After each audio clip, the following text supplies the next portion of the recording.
Hello and welcome to this Memoriam episode of Transylvania Beckons. Now, for those of you who don't know what a Memoriam is, there are things that elder vampires can do by going into a deep slumber and trying to recollect bits of their own unreliable narration. To recall the certain events that happened at a time when it's pertinent. There are dangers to this when one is within the Memoriam if they become hurt or wounded. They may just wake up from their Memoriam with those wounds. But that's a worry for a different time and a different place. We're going to go ahead and go around and introduce ourselves very quick. I am your storyteller, Avery. I will be playing literally everyone who's not about to introduce himself, and God, it's a lot of people today. You can find me on all the social medias at Golden Gwydion, and I also play right here on the Rolling Nomads on Monday nights as the Bard Extraordinaire, the Cunning Linguist, the Debonair Debutante, the Lascivious Lover, Calamus Acaris. So, we'll go ahead and throw it on over to the wonderful Az. Hello, I'm as I was on all the social media because I think I'm funny. And today I will be playing Jack, once again, the lost prince of Schlossberg at this point in time. Everything's fine. Hello, I'm Luna, or Jared by Night. You can find me at Jared by Night on all the social medias, including Twitch, where I stream. And today, I will be playing Prince Rosalind Tremere. Hello, everybody. I am the Azure Butterfly, or Azure for short, or simply Rachel. And today I'm playing Prince Juliana Volstadt, aka Jill. Hi, I'm Huddy, or Huddy von Schland. I'm a World of Darkness community ambassador and a storyteller of many things, but tonight I'm playing Sister Gisela von Heidenheim, the Prince of Kronstadt, and Bride. Bride indeed. And this is where we begin our memoriam in the summer of the year 1260 Anno Domini, in the city of Kronstadt, as the fortress in Kronstadt has been adorned and decorated in a color palette that I will fully leave up to the bride in question. I wanted to say red and gold, which is very expensive. It is expensive, but expensive is just in a moment. Love is forever, especially, hopefully, among canines. However, it is in this time that you've all received invitations. Gifts are not required, but it would be a social faux pas if you didn't bring them. And this is where we find ourselves. City Kronstadt, the city below. While not fully aware of what is going on in the castle, seems abuzz with the summer harvest festivals. There's merriment in the city. There's wine. There's cheap swill and stilled liquor. It is certainly something to behold, as we will focus in the depths of her castle. Mr. Gisela von Heidenheim. It's probably about 2 hours pre-ceremony at this point. There are a few knights at the door, but you're Who do you have attending you as you prepare for your ceremony? I think she would have just one sister, an initiate, not quite a sister yet, Hannah, who would be there to brush her hair and help her get dressed, and there would be no mirror here because she doesn't have a reflection and doesn't like to be reminded of that. But I think mostly she would spend her time in silent prayer, probably for the last few days, if not longer.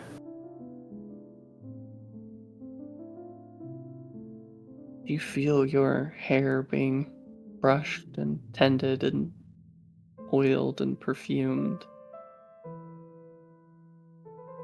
The torches flicker for a moment, their light almost being quelled as the darkness in the room rises.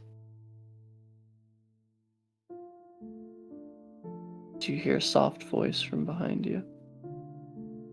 You are dismissed.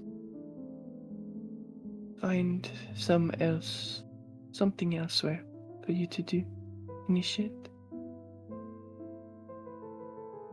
And the brushing of the hair stops for a moment before you feel a cold hand on the side of your neck. And the brushing continues. Gisela would take that hand and pull it down and kiss it. Hello, Fleur.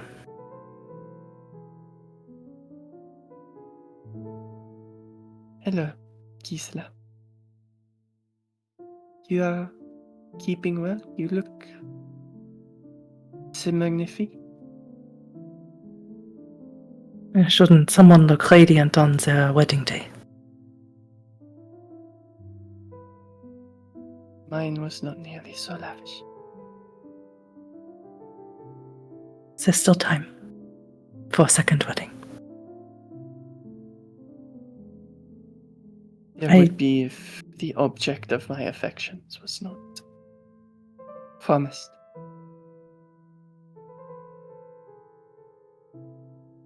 Would you care to divulge? Another time, perhaps. Today is about you, no? Yes, I suppose it is. I must admit it is a surprise that you came. Did you come with Prince Radu? Oui. I was unsure if he thought that this was beneath his time and attention.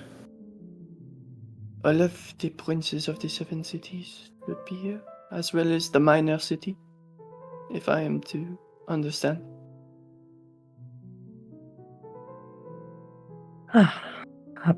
Surprises abound. I am sure Constantine can handle it. I did see my brood sister on the way in, so... Lucita is here. Oui, with Anatoly.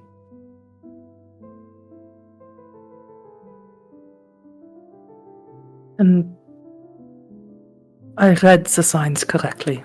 This was for sure the day for me to take Aldous as my own. What do you know of Loletta Vordia? She's of your clan, I believe. Oui. Do you know her well? No, not the way I know you.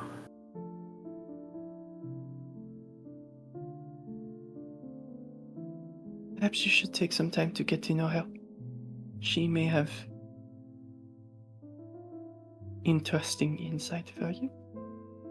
But may I bestow upon you your wedding gift? Yes, I would love to see it. So you feel a bit of cold metal drape across your chest and neck. So you see a beautiful hanging strand of opals and moonstones set into gold but it's a strange. You've heard about Mycenaean gold before? Mm-hmm. How it has that kind of bluish green cast when the light hits it, right? So it kind of has that same opalescence that the opals in the moonstone has within the gold itself. It is a long piece. The side chains hang to about here. The middle chains hang to just above the navel. And it's that nice tapering triangular form. Gisela looks very happy. She's not used to this opulence, this attention. It's not what she was raised with, for all intents and purposes. But she says, Fleur, this is so extravagant. Did you get this from the Grecians, from the Mediterranean?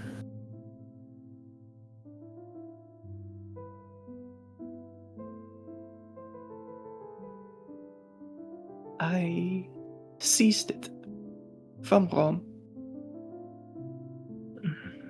I thought you would enjoy such a thing, no? I do. I seized it from Rome. During the sacking, you mean? What is it in your language? Vielleicht? Genau. Very dangerous for you to be there, Fleur. I am a dangerous woman, Gisela. Indeed, you are. And she will kiss her on both cheeks. She'll return the favor. You should know that your sire is here. Yes, I did invite him. Or I told Constantine to send him an invitation. You should also know that he is not alone. Has he a new child? I am unsure. You would not have seen my coterie. I have not, though, your keeper, Marie Auguste, I believe she was entertaining someone at the gates of the castle. So... Yes. I will get my judgment of Marie Auguste tonight. She was my cousina in mortal life, and I just felt, I don't know, a mortal thing. We'll see. Blood, regardless of canine or kind, is the ties that bind.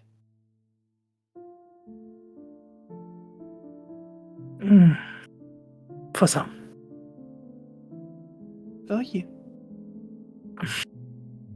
As you will soon enough, I'm sure, realize. Thank you for the gift, Fleur. Of course. I should attend to Radu. Also, there are other princes of other cities here. I'm not sure if you invited them. Cities outside of Transylvania. I did not. But Constantine might have. He is more capable than I deserve. There are also many Tremere here.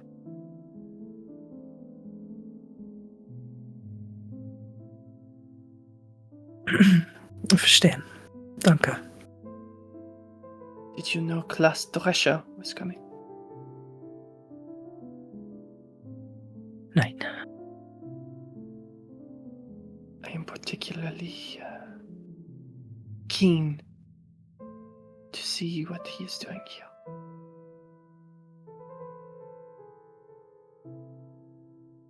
Yes. You are a boon to Prince Radu and your ability to gather information in secret. It is my understanding that you have your own the Sombre. Yeah.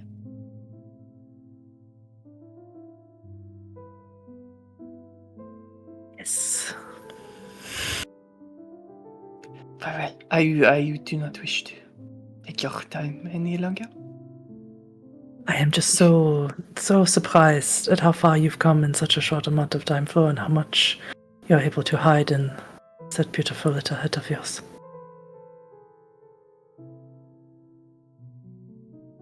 That happens when you are a young girl with passion and you see it snuffed in the flame. You learn how to hide. Oui. She smiles and she bows her head. And the tendrils of shadow come out of the corner of the room and pull her into it.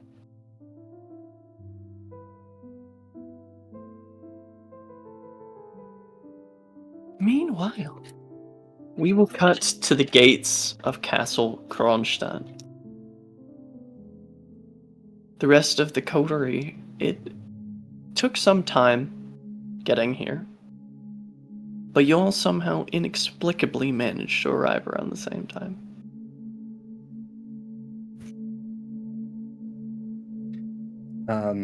So, because of the situation and the getup that probably a good amount of her primogen were like, yeah, you should wear this at an event like this. You don't wear armor like that. You don't wear furs like that at an event like this.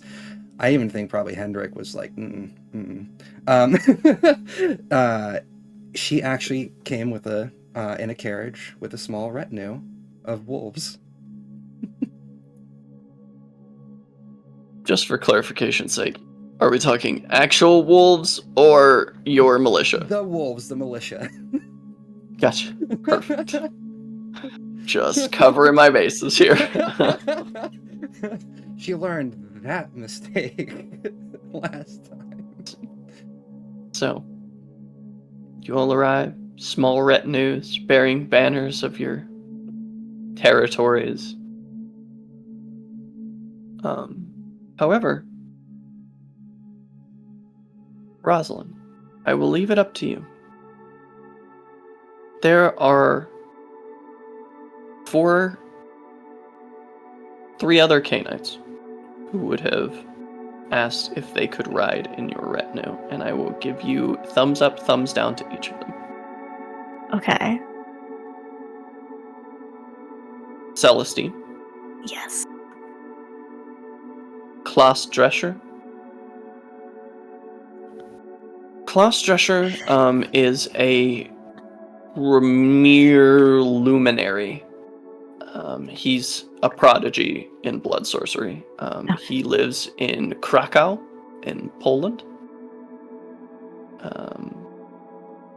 And he would be considered, as far as Tremere are concerned, your peer. I believe his sire is Etrius. Oh dear. So yes. So yes, definitely. And the Lady Verstania. Oh my god. She's here. Oh, it's rude to say no, but that's so stinky. What's the worst that could happen? It's like putting two cats in a Literally green light everything. Yeah, just go for it. Jack doesn't know yet, so it's fine. It's fine. Putting her and Celestine in a carriage, it's like putting two cats in a box. Yeah, sure. Put two cats in a box. Wonderful. They have, of course, been catty with each other the whole time. Yeah. Meanwhile, Klaus has just been sort of trying to get to know you a little bit. He appears as sort of a middle-aged man with a bushy mustache. His hair is just above the nape of his neck, pushed back behind his ears.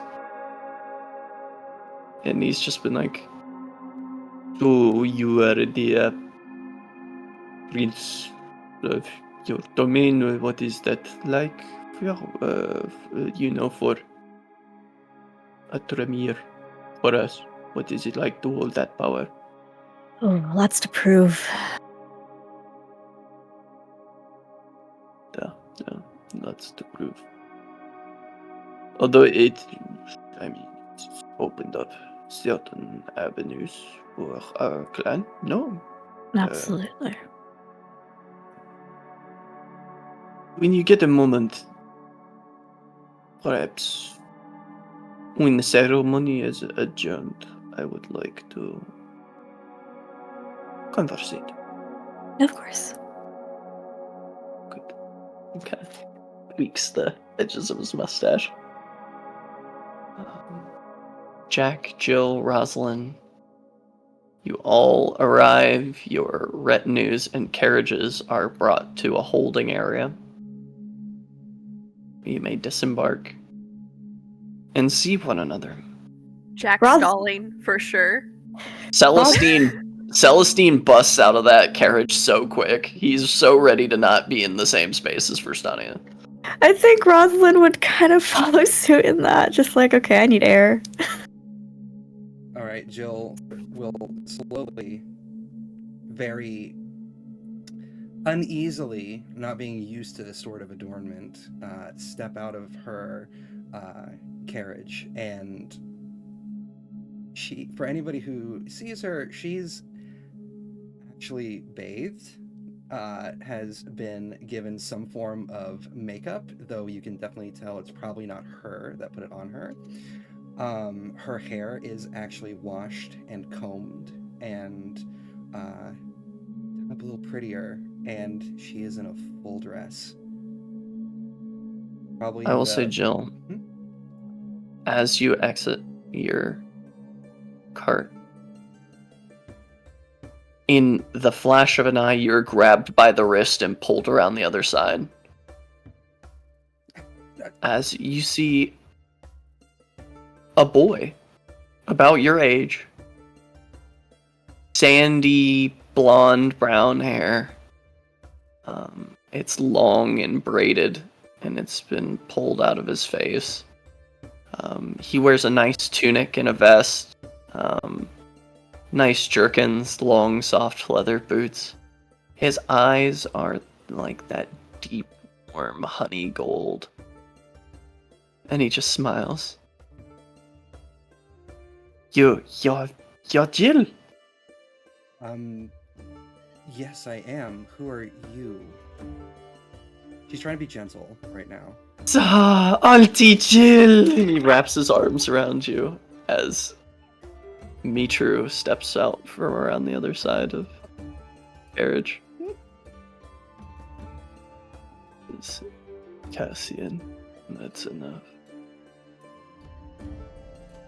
And the young Canaanite kind of drops his arms and looks down.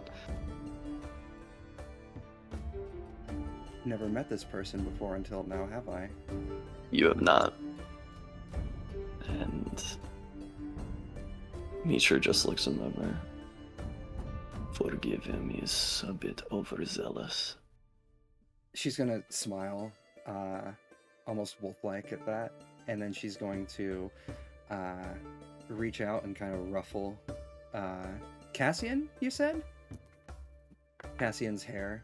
And she's going to look to Mitru and say, well, you know, I know something about that myself. Sure as you do. Cassian, it is considered polite to kneel to another prince. Cassian will kneel very quickly. Mitra says, this is my child. Cassian Ives. Remembering what Jill did to Mitru's previous child, she's gonna stiffen up a little bit, and she's going to nod her head and then look to Mitru and young. 17 nights old. She's gonna smile down at Cassian and say, "Oh, welcome to the family. Try not to make the same mistakes I did." Yeah, and mistakes you have made.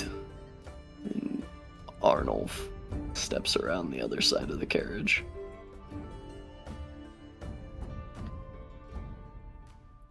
Hearing that voice, Jill is already kind of like a little tense from the situation, and now she is rigid. And she's going to... She came around from the other side. So she's going to quickly turn to face him, and she's going to say, Sire, it's good to see you. Come out, Jack. Jill is like frantically looking about now, maybe even sniffing the air a little bit. Jack had opened the carriage door to his carriage and then just stopped, and hearing Arnulf's voice gets out, walks over to them. Look at all of you. My child and grandchild are in the same place. It's like a family reunion. Does he actually look happy to be here? There is a smile on his face. Okay. You think I would miss your coterie mate's wedding? Of course not. Her eyes, however, are glued on Jack now. All of this is when the reception for this wedding begins. I need to speak with all of you. Of course. There is a danger coming from the east.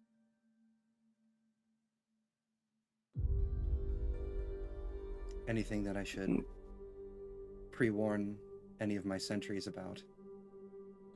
I said we will speak of it during the reception. He kisses each of you on the forehead, raises Cassian up, kisses him, and then smacks him hard. Says, this is so that you may remember me when I am gone. And he kisses him on the forehead again. You chose well. Hazog looked like a rabbit when I smacked him. And Arnulf turns away and heads inside. Nature just shakes his head. He is getting grumpier with time. Seems that way. But he's always grumpy.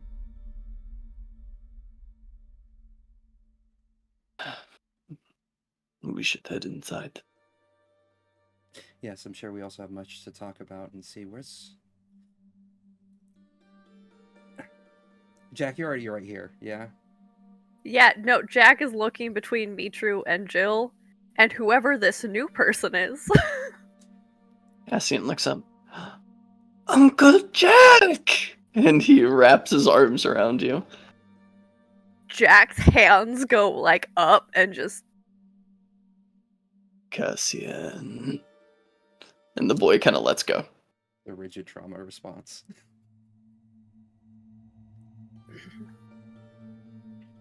Nature looks at the two of you. I had to make one to replace the one you killed. He is a good boy. He will serve me well. Yes. Of course. I expect he is welcome in either of your domains when he is ready. Of course. Whatever he needs. You've done well by me so far, Mitru. So I will do my best. Jack's gonna look to Cassian. You're welcome in my domain, nephew. Jill strides up next to Jack now, and she's just looking up at him with a furrowed brow. Not saying anything just yet. Very, very grumpy look.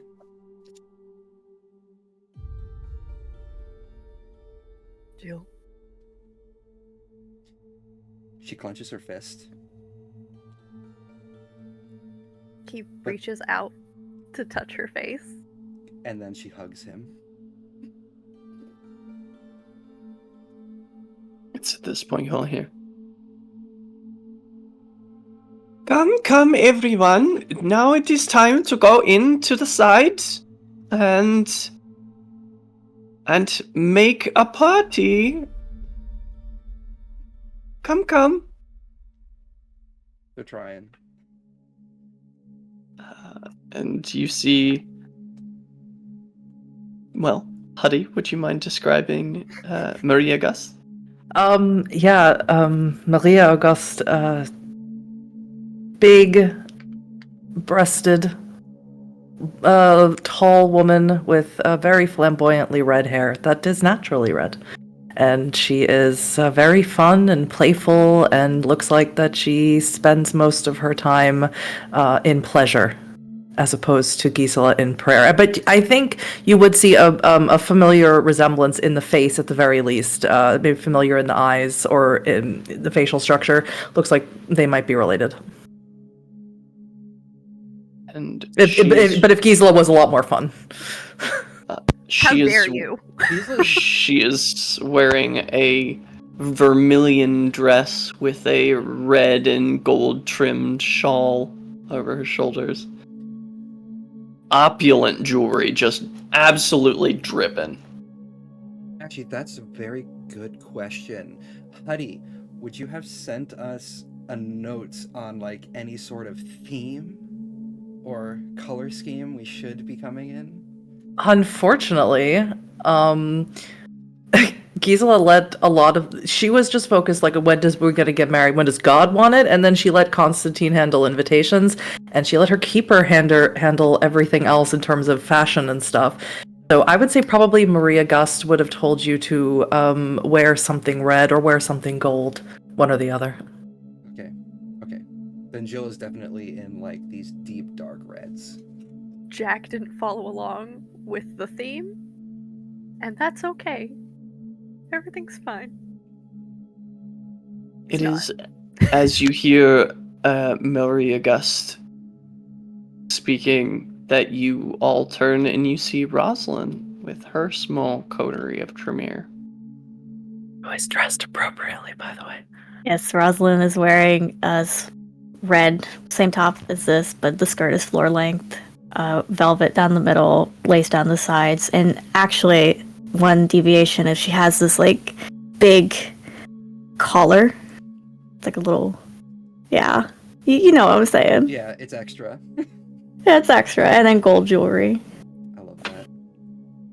Celestine is wearing a long black and red brocade jacket.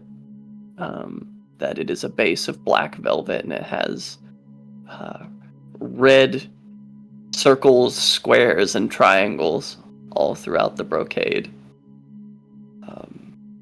He is wearing thigh-high leather boots with the long draping tops that fall back down to about his knees. You see a lady that you've never seen with Rosalind, who is severe looking. Her hair is tied up neat and proper. She wears a almost skin-tight black leather top with a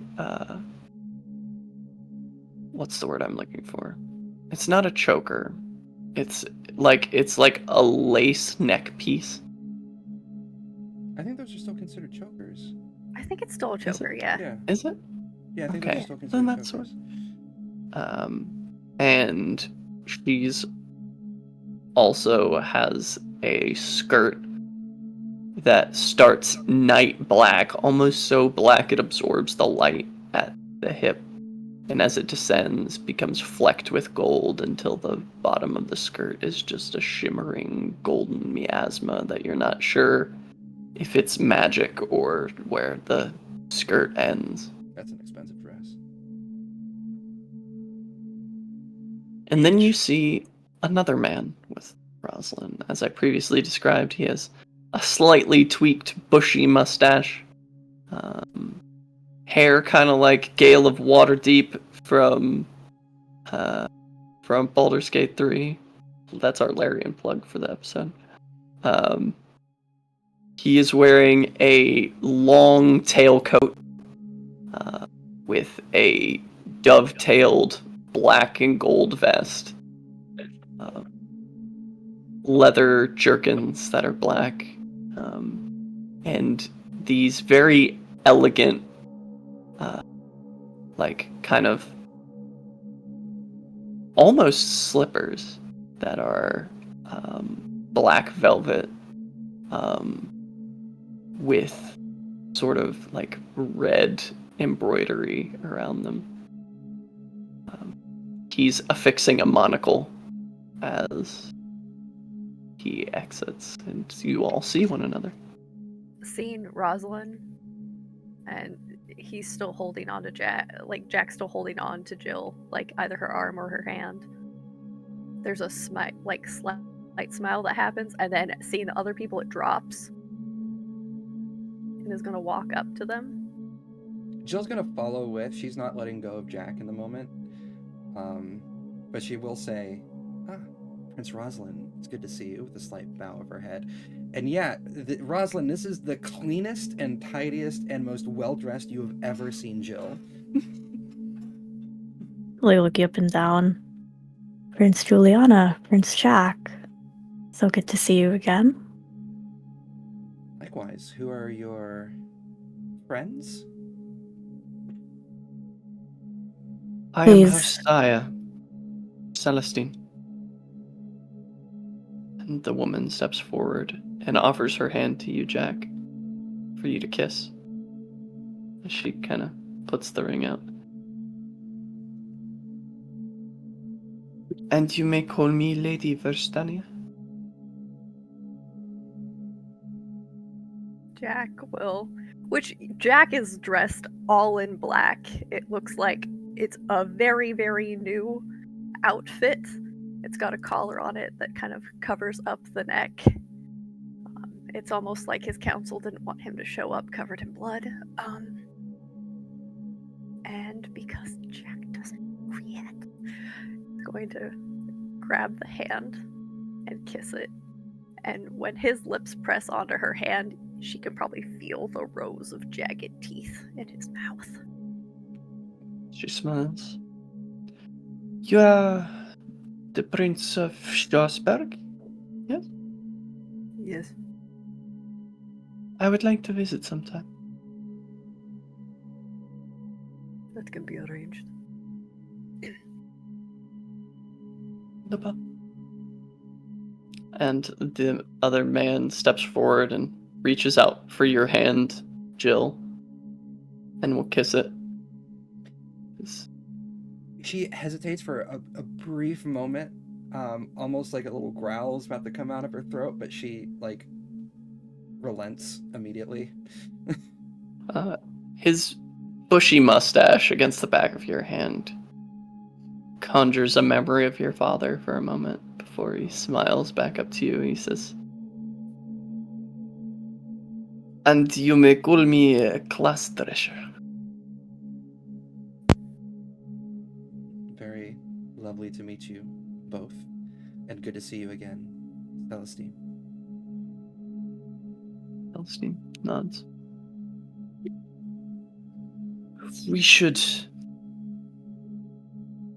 go in. Yes, let's make our way inside. Yes. I'm sure we shan't keep the bride and the groom waiting. No. And Celestine snaps his fingers as one of the attendants comes forward. He says, retrieve the matrimonial gifts from the cart and follow Marie Auguste's directive. The gift. That's what Jill says, and then she's going to. She actually lets go of Jack for a moment. Is Jack gonna let her go? Because she's going to start like scampering. There is a brief moment of Jack just kind of pulling and then just Yeah. Actually, Mitru will catch your arm, Jill. Mhm. And just look to Cassian. Cassian, go to the guards of my brother and sister and Aaron and retrieve their matrimonial gifts. And Mitru looks to you and you hear telepathically in your mind, Jill. Princes do not run in polite company. Right, yes. Especially in this dress. And Cassian nods and runs off towards the carts.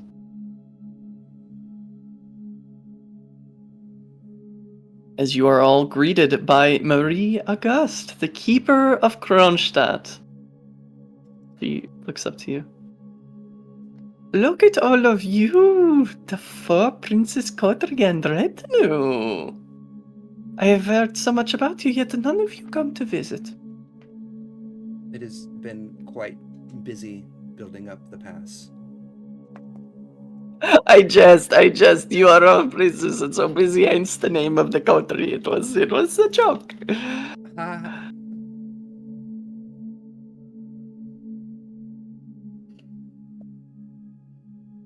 As Just she deadpan. she motions to a servant who brings forward a golden tray with little golden wine flutes that all have vitae being dispensed in them. She gestures inside. Please find your names will be on your seats as it is marked seating. The lot of you in the coterie should be in the front row on the right. The rest of you, I don't know. Well, I know some of you, but I don't know all of you. You should find your names somewhere in the assigned seatings in the pews, please. Or, just kind of like, fuck it and do what you want.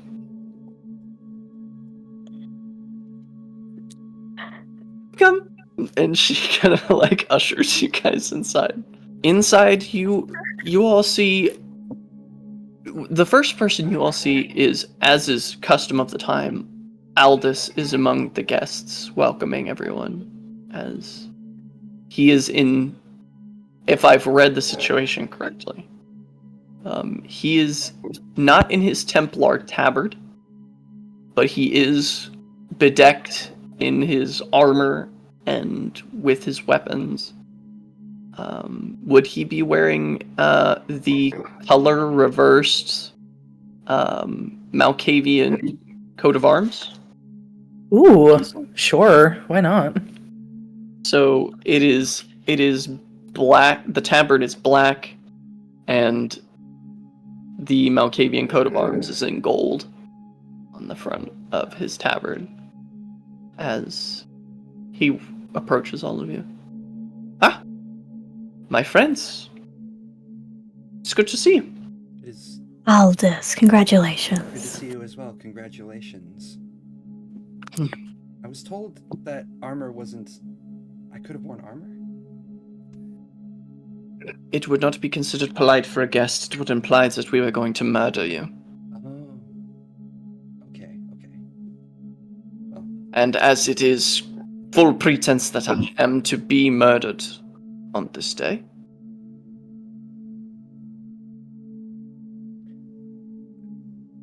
that's actually a very... fight Gisela, are you? no, it is just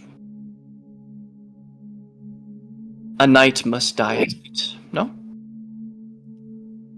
Okay, so Rosalind will give a polite nod.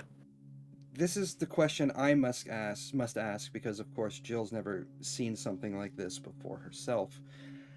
How much information were we given about what we're about to witness? I will leave that up to Huddy as I must quickly abscond and I will be right back. Probably nothing more than what everyone else got, except that yours might have been filigreed in gold leaf, something that would be a little bit more special. You would not be aware that Aldous he's being embraced tonight as well as being married. He's not a vampire yet. I don't think you would have known that going into it. Okay. Jack. So the got dead silence reaction was perfect. Get Is that embraced. not- Got it. I don't know how many of the guests are even gonna know. It's like not appropriate at all. We're So, moving forward. with the knowledge that we just gained from Huddy, yeah, the silence was real for Jill, and she is her brow is furrowed, and she's studying Aldous. I do not understand. You're gonna be killed? I thought this was a wedding. Jack. It is a wedding. Is this? Yeah. I've never been to a wedding before. Is this normal? Rosalind will let out a small little The chuckle. gang roll turned to Rosalind. Yes. Yeah, both of us are turning to Rosalind and being like, The weddings were always in the courtyard. And Well, our weddings are very different. Are you prepared, Aldous?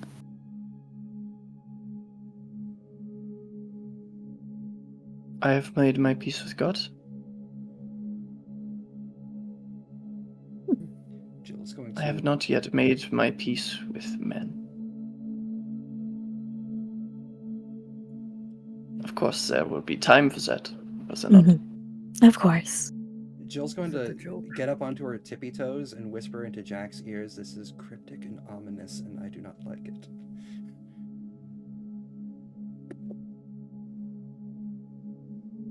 Ill. Not impolite to whisper in polite company. It's in that moment that Aldous' eyes kind of fog over a little bit. And he looks to you, Rosalind.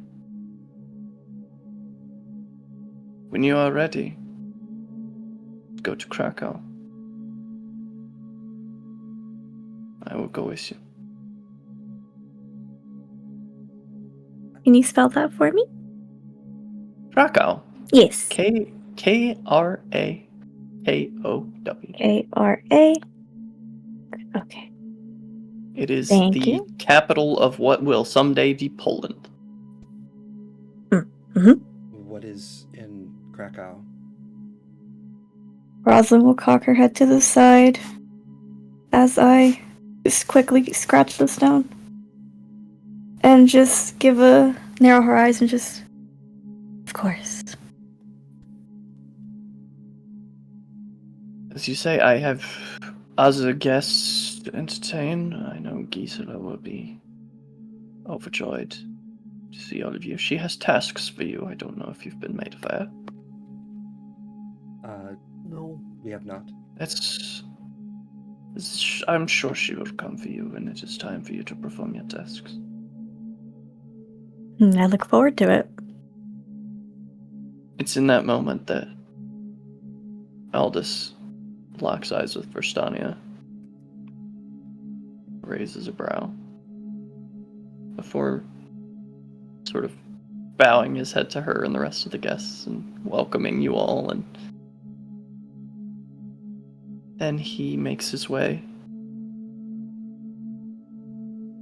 off to the other guests.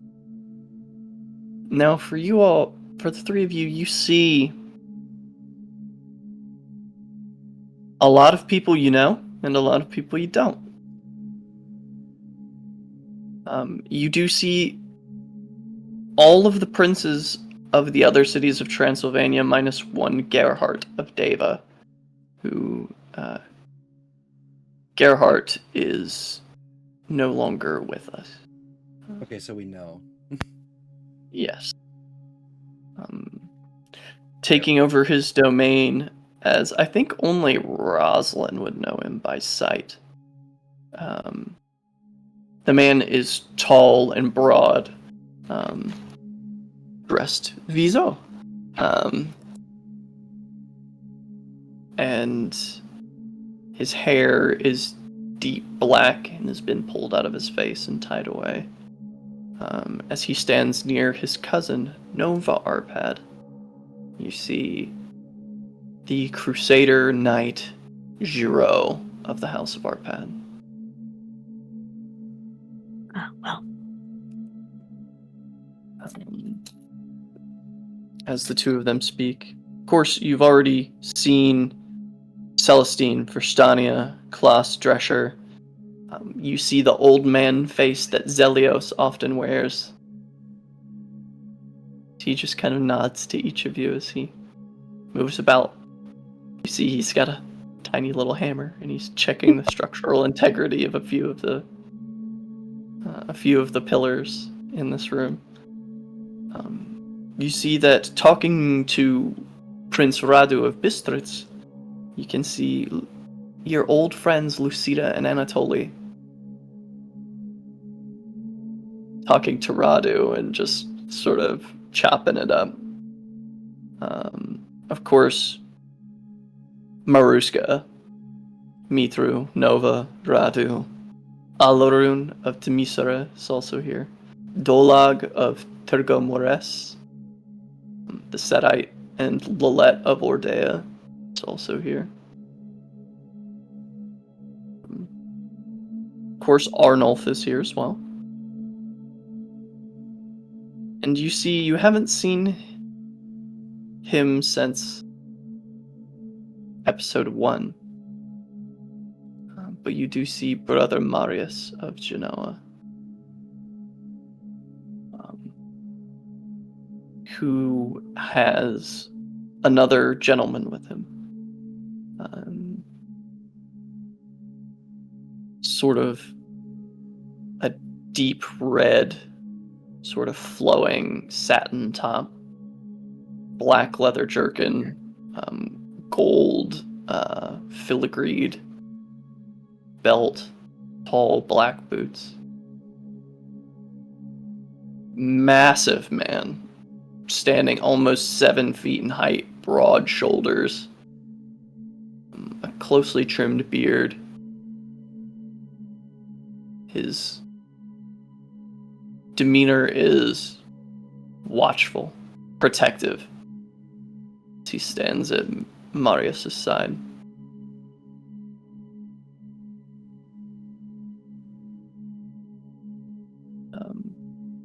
It's in that moment, however, a monk sides up to you, Jill. His hair is cut in a tonsor. He's wearing a big, thick black robe. He's walking with a shepherd's crook.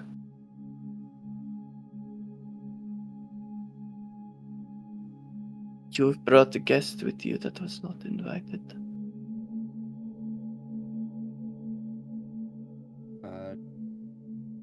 Who? You must be the one that Gisela wrote me about so many years ago. The one with the ghost. Oh, yes. As the ghost is mentioned, Jill kind of just looks around. Did she get any inkling that he is manifesting at all in this moment?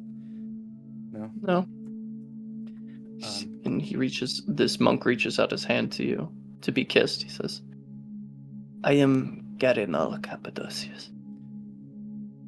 I can help with your ghost problem. Does Jill even know what to do in a moment where she's offered a hand to kiss? Would Pascal have told her, do you think? Yeah? Okay, then she will kiss the offered hand.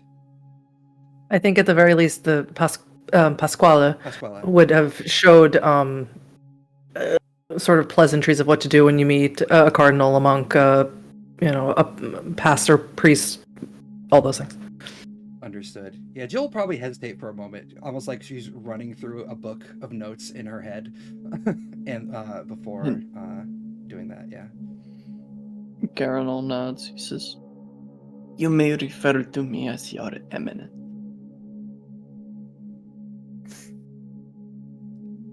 Is that proper? Okay. I am a cardinal. Your eminence is for a cardinal, yeah. Okay. Thank you, Your Eminence, for the assistance with this. It has been... We should take care of this after the ceremony. Would you like to sit with me? Shh. She's gonna look. We have assigned seating. Is that what those little papers said? Yes, we are to be sat apparently according to Sister Gisela's desires.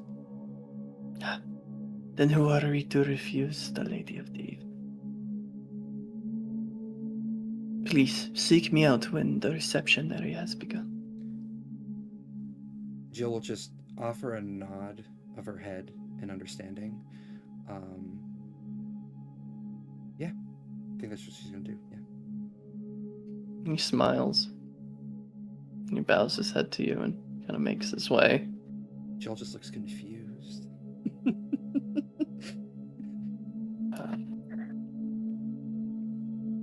What was Yeah, his name one more time? Garanol Cappadocius. Thank you. And so, yeah, you guys are kind of free to mingle and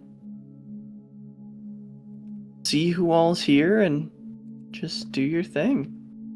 First and foremost, now that we are within the area and we are of the free roam, Jill is going to grab Jack's wrist and attempt to pull him into private. You knew this was coming. I know. Jack resists. At the resistance, she's like, "We must speak."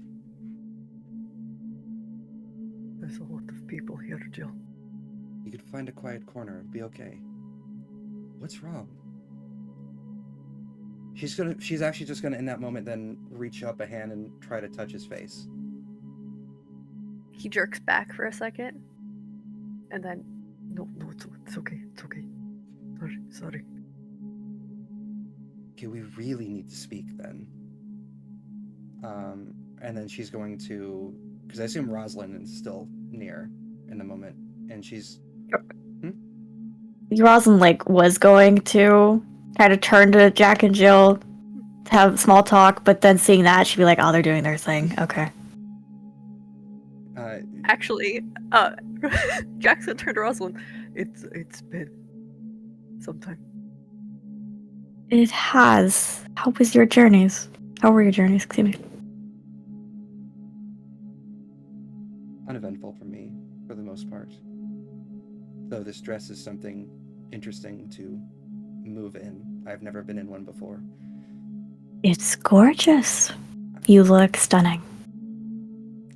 If she could flush, she would be.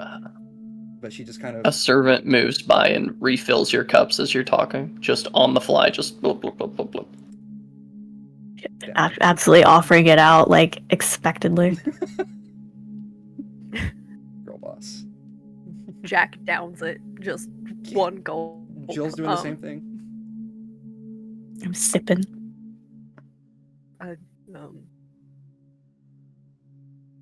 It was been a long time since I was in the carriage.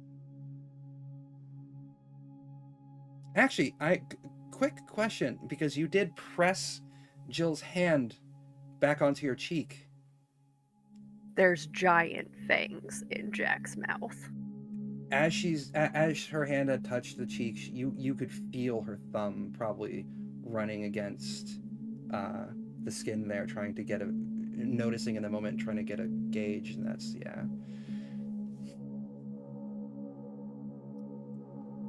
It seems some more interesting things have been happening. Do you want to talk about this here? We're at the celebration, Jill. And I'm here. And I'm sorry. She's just gonna look sad at him. Well, I'm happy to see you here. Nice to see you, Rosalind. You both look nice. And that's not true, Jill. You wore a dress when we were children. Yeah, but it wasn't like this. You are still very pretty. It's at that point that, siding up next to you, Rosalind, you see a man that you've never met before. Oh, perfect. Long, curly, brown hair, kind of thin, cloven features. He's, wearing a very sharp tunic and leather pants combo. So he says, "Oh, my darling, I've heard so much about you." And I so little about you. And she'll hold out her hand. He takes your hand and he kisses it. Says, "I am Rudolph Randall, the Prince of Prague. Please, come. I must introduce you to my compatriots. They will simply adore you." As some, She'll smile and offer a polite nod and ask to be excused from the group of everybody. of course. Hi. Celestine will follow just a little behind. He says, "Oh, yes, Prince Julian, I will start. I've heard so much about you as well. And Prince Jack." Alright, yeah, this dude's annoying Jack, so Jack's gonna smile. "Oh my, what large teeth you have." It's at that Jill actually looks back up at Jack to get a good glimpse at what's going on up in there. And her eyes just go wide. "Well, come, my darling. I must introduce you to the rest of my compatriots." Of course. Trying to give Rosalind an out. Don't take too long. We have things to do for our coterie mate. Yes, of course. And she'll offer a knowing nod. Rosalind, as you're escorted away, he escorts you right into the center of this grouping of Ventru. Oh no. First it's Samitsi and now the Ventru. And as they go around and introduce themselves, of course, you've met Nova Arpad, and her cousin Giro just kind of gives you a curt nod. There's, of course, Rudolph Brandl, the Prince of Prague. You see an older-looking man, probably in his late 40s. His hair's beginning to gray. It's long. His beard has been braided in the traditional Romanian style. You see Prince Wenzel Ricard, the Prince of Budapest.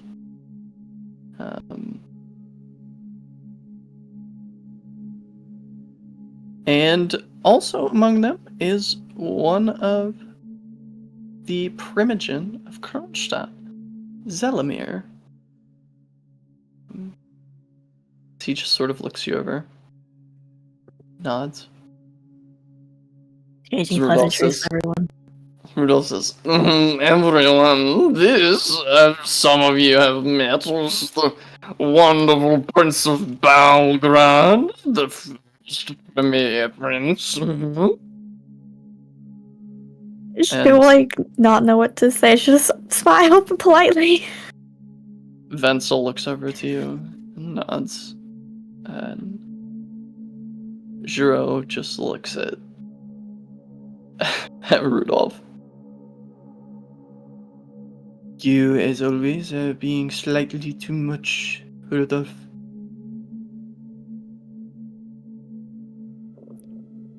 He just kind of like dead stares him for a minute.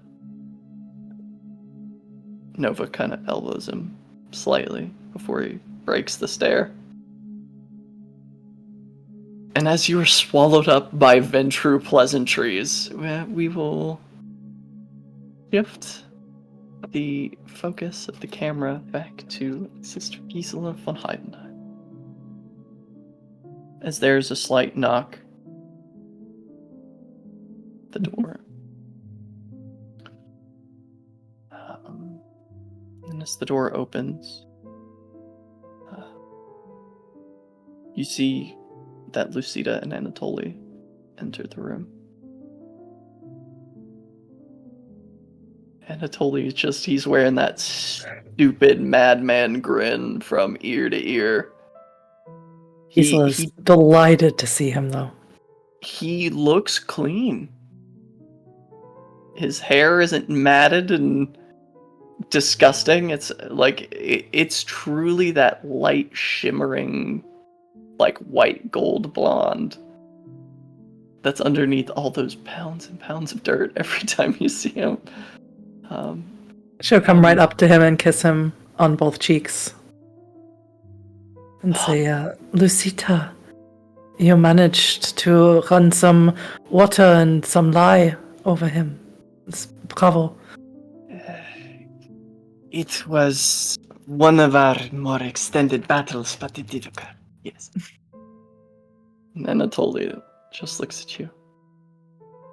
There is no torture I would not endure to be here for your wedding day. And Gisela will just ungracefully, because of her leg, get down on her knees and just say, I cannot tell you what it means that you are here. Anatoly smiles and very ungracefully just lifts you up, like bridal style carry, and spins around the room a few times. He says, the road to salvation is clearly painted with the signs of your jubilance. Sits you down and sort of straightens your dress a little bit. Actually, in this moment, I think Anatoly might catch you with a little bit of surprise. He's familiar enough with women's finery that he knows that there are places where you have to pat and places that you have to pinch and pull. Okay. Interesting. And he smiles. Would you like us to fetch your cutlery, perhaps? They are here. They just arrived. They're here. They came, all of them? Yes. Do you think I should meet some in the hall, or do you think I should invite some here in private? None. You must bring them here, preserve the mystery for the rest of your day. You are, as Lucita is, the lady in the night, cloaked in mystery and majesty all at once. No? As always, Anatoly, you are exactly right. Lucita, perhaps you would go and fetch them? Lucita smiles. Says, if that is what the lady of the evening commands. If it does not take away from your own celebrations. Of course not. I will fetch them. And she melts into the shadow on the floor as Anatoly kind of looks around. You're alone. Never. God is always with me. You see his eyes start spinning different colors. You must stand on your own today. It has been foretold. Your road will lead to darkest darkness. The blackened hand of Satan himself reaches for your heart. Only to be rebuked by your mighty cudgel. You will triumph, but you will sacrifice. 5 disciples will die.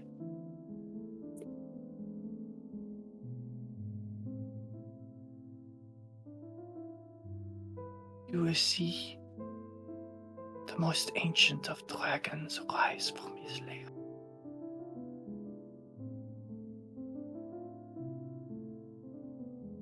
You will witness the true hatching of a dragon. in a millennia.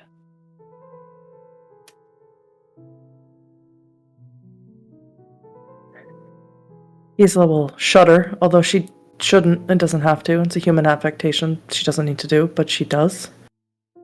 She remembers and sees. She'll touch Anatoly on his face and try to impart to him through touch the vision of the flesh cathedral, what she saw when she died. And she'll probably grab his face a little too hard and too long, unsure if it means anything.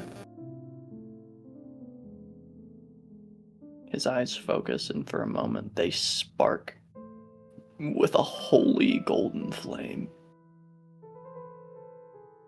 As you hear a voice entirely not his own issue forth from his mouth. The dragon will come to you as one of the children of Seth.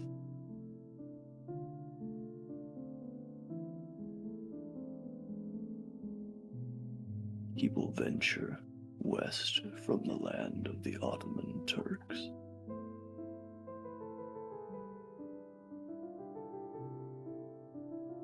His flames shall spread.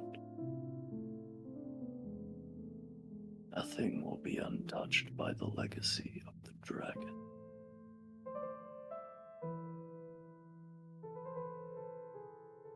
Anatoly snaps back to himself.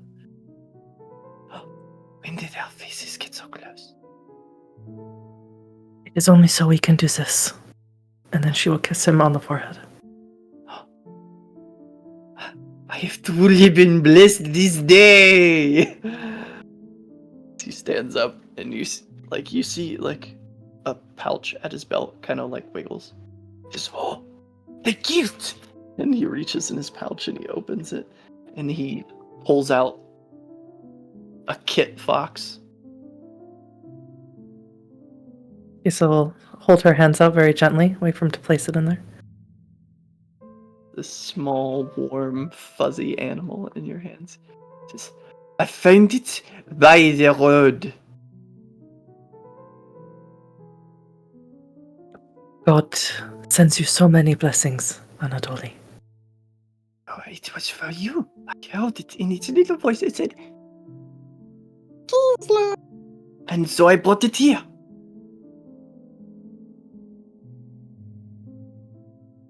Danke mich viel. And he kisses you, and he looks into the fire, and then looks around.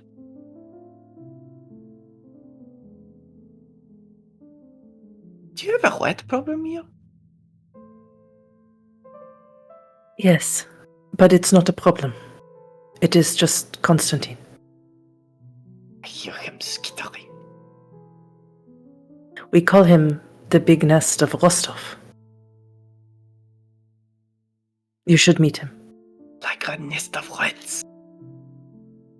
No. Do you know Pierre who used to play? He used to play his flute for the rats in Paris. I have heard stories. All of the little dancing rats, I would take burlap sacks and I would make them little waistcoats. And they would dance and dance and dance. Some night I must meet the fabled Pierre.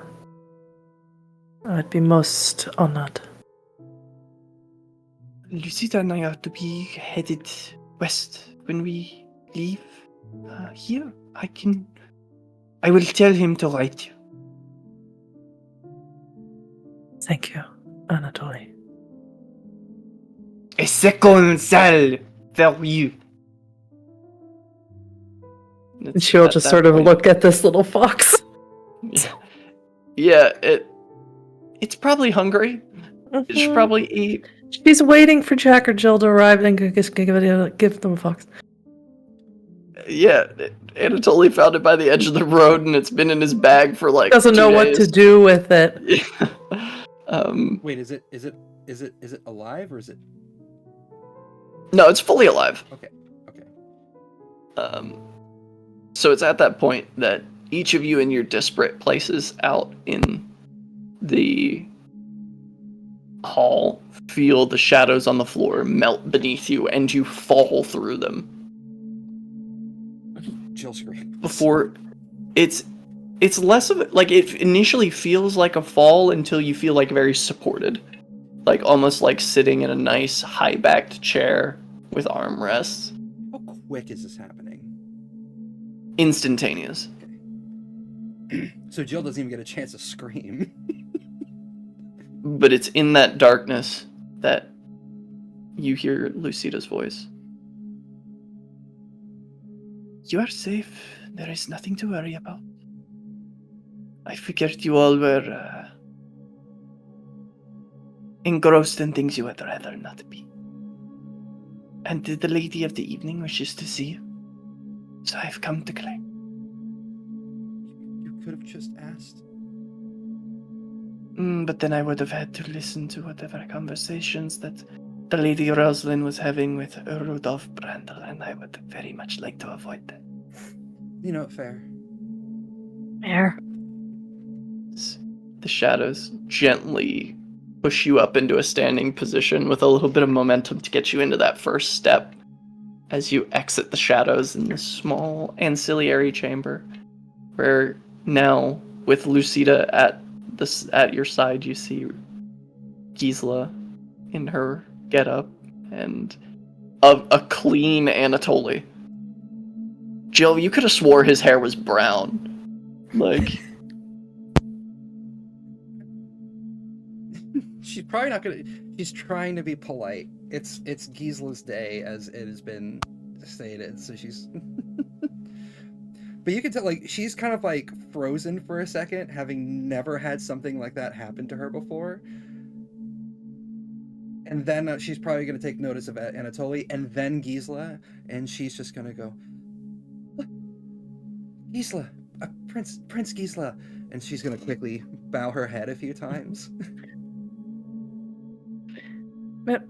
Gisela, Lucita, that was... You need to warn us first. It's a little disconcerting.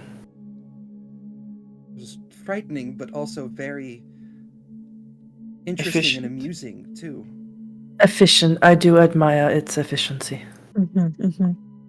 And I admit, perhaps I could have just collected the Prince Juliana and the Prince Jack. No, it's... But your Turmir Mate was being, how do you say, pleasantly held captive by the Vendor. Thank I you. understand. So, from Rosalind's perspective, she just popped away in a circle of Ventru. Yeah. I'm sure they'll be fine.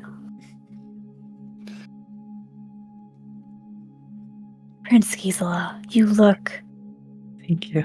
radiant.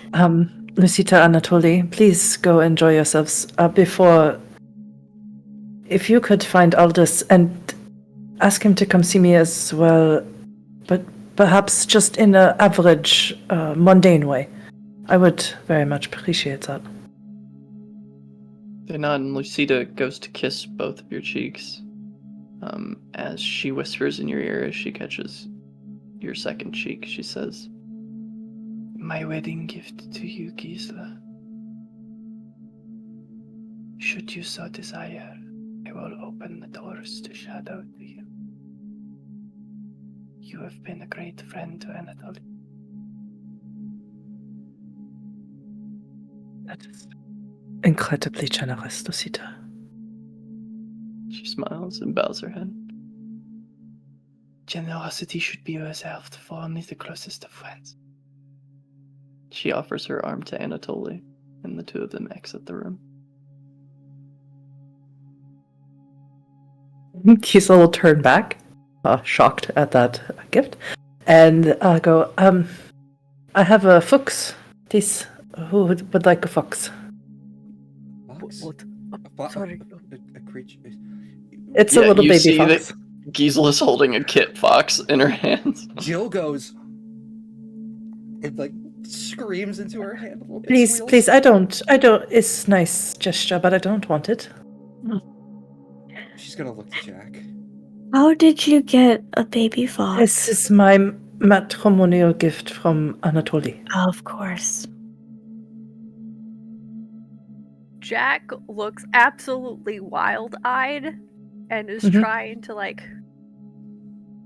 focus on this is Gisel's wedding day. We keep it together. And seeing the fox and hearing Gisela's voice walks up. Yes. You will take the fox, Jack? I'll take care of your fox for you, Gisela. Oh, please. It's a gift. Please take the fox. So adorable. Jack will reach out and take the fox. And he'll like shove it into his furs. And then grab Gisela's hands and kiss them. She will kiss yours back and then kiss you on both cheeks, and she will go around the room to all of you and do that. She will kiss you as if she is crossing herself, but she's crossing you. She's kiss you on the forehead, on the chin. It's very odd, strange. How tall is Gisela? I can't remember. We said taller than the average woman for the time period. Taller than Jill. Definitely Yeah, taller taller than than Jill. 4'10", 4'11" Jill.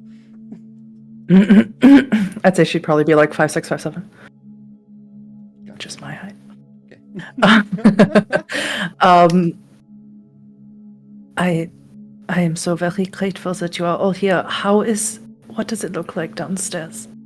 Is it all right? Is it subdued, and is it holy and serious in nature or what has Maria Gus done? It looks It's festive. beautiful. And beautiful. And the guests are mingling safely. Yes, I've been informed that there is a much larger guest list than I was anticipating. There are many, many Canaanites here. There are We quite all a have few. a seat that has been assigned to us, so that will help with the chaos, I hope. If not, I can go down there and yell at them for you. Ooh, can I help? No, I have a much larger task for you all. If you are not aware, I will be, in addition to marrying Aldous, I will be embracing him. Is that what he meant when he said that he That was... is what he meant. Yes. Oh, I did not know. I thought this was just going to be a standard wedding. Anything standard for Canaanites. Death. Death. Yes, and that is what this wedding will entail. So it is a standard wedding. And I believe so, but perhaps not. Jocelyn, I have something for you, and she'll go over to her vanity that is missing a mirror, and will pull out a dagger with it's very plain looking dagger, and she'll hand it to you. I need you to use this during the ceremony. I believe you are the most skilled at this. When I have drained the life from Aldous, I need you to pierce my hands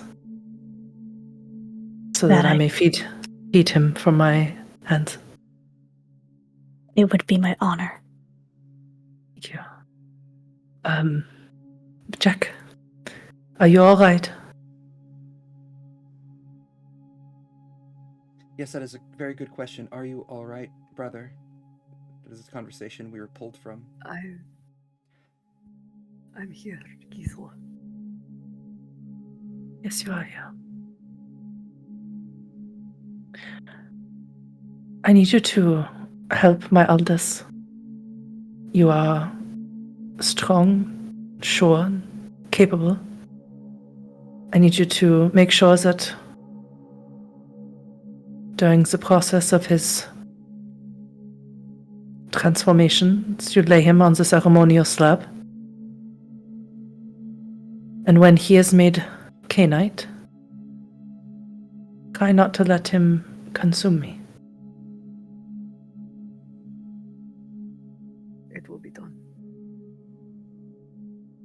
At least try. For you. And Jill, I would like you to hold my rings. I do not have my rings. I let Marie Auguste do that as well. So I need you to find her and get the rings. Of course. And I need you to hold them and present them to us as we blood bond to each other. Whatever you need from me, I'm yours. I'm just so happy to see you all, that you are here. Ecstatic to be here. Would it be bad form to hug you? No. And she's just gonna run up and give you a big hug.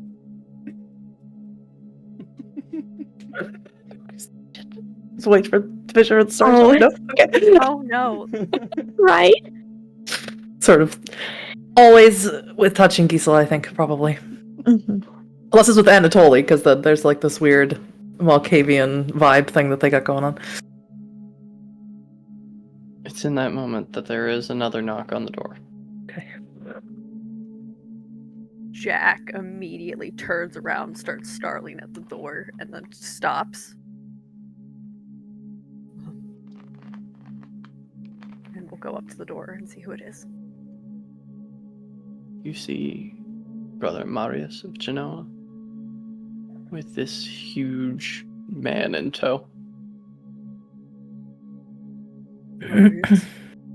Would it be too much to ask of my daughter for a moment alone on our wedding day? I'll ask Give the a- bride. And Jack's just gonna keep staring at Marius because Gisela can hear this conversation, I'm pretty sure. Gisela's gonna walk right up to Jack, not touch him, and just walk next to him. Would you be so kind as to go find Aldous? Inform him what I have told you. Perhaps before Lucita gives him a fright. And, yes. And Jill finds the rings, and Rosalind, avoid the Ventru and enjoy yourself. I'm sure that Marie Auguste did much work to make this a celebration for everyone to remember. Of course. Azure is I will do my asking, best. what was the name of the person I'm looking for again? Marie Auguste. Don't do it in that voice, Huddy. Say it like an American. Marie Auguste. I Damn. am. Oh, I wrote it down as Gust, Guste. So You know what? I'm saying it in the French way because I like it better, but if we were saying it in the German way, it'd be Marie Auguste. So I don't want to do that. It's too much. Marie Auguste von Göppingen. thank you, because my brain, my brain is dumb when interpreting things. Alright, so we go hunt down her. Jack's gonna go sniff down the groom. That sounded bad. That Fine. It's fine. As the Just Canaanite wedding, don't let him let's go. Diablerize her if that's cool with you. dope shit. No, we'll stake it before that happens. It's gonna be a great one. As you all abscond, Mhm. Marius looks you over. Are we actually alone, or is his big fellow here? His big fellow is here as well. Okay. Might we come in, daughter of mine? Please come in. You see this giant of a man fully has to like squat and turn sideways to get through the door.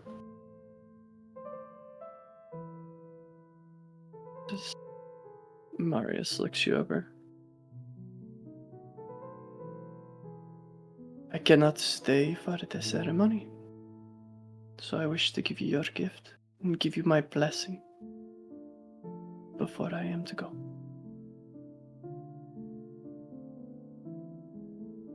I must admit, I am surprised. He produces from this long over-the-shoulder bag a familiar crucifix. The one that broke your leg all those years ago.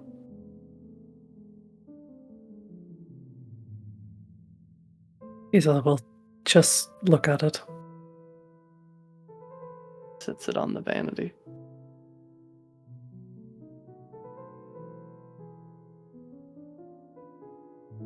Aren't you going to ask about him? I assume that if you want me to know about him, you will tell me. You can never could resist.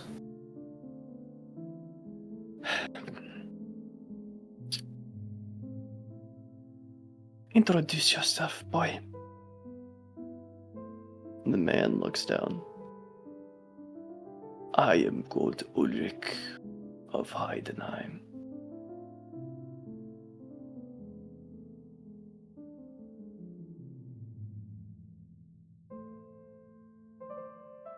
Can you repeat that for me? I'm so sorry.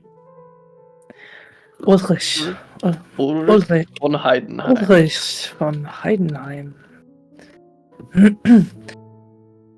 Sind wir Verwandte? Are we related? Ja. Und wie näher? How close? Our father had a brother, Yes. and that brother had a son, and that son had a son, and that son is me. Es ist ganz einfach Cousin zu sagen. Cousin. It is nice to see you.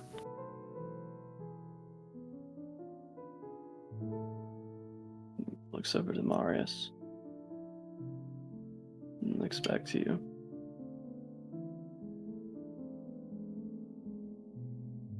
I do not know what to say. No, I am gathering that. Would you mind giving one moment alone with Marius? Looks to Marius. Marius kind of rolls his eyes. Go.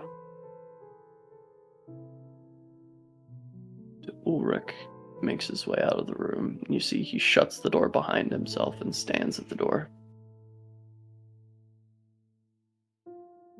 Marius looks to you. Bedeutet das bitte? What are you doing?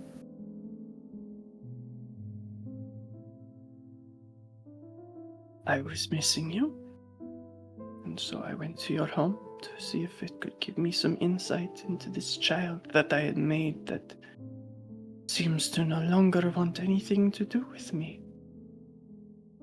She will get very close to Marius, right up to his face. And she will kiss him and let it linger. And then say, "It would never have been you." Is that what you believe has upset me, child? Then enlighten me. Father. Of all of your exploits and endeavors, do you write? Do you make invitation? The invitation I received was not even in your own hand.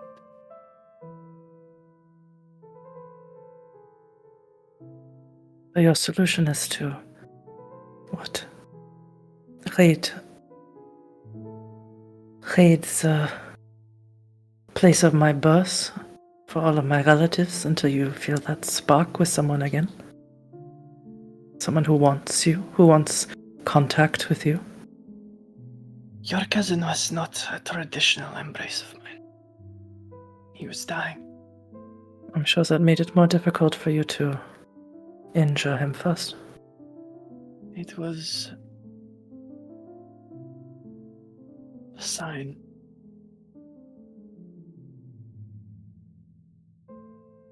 Of It the mysterious workings of the Lord. What exactly happened to Ulrich?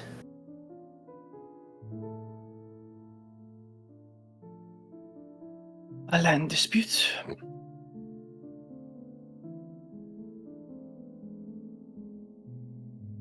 I was touched by his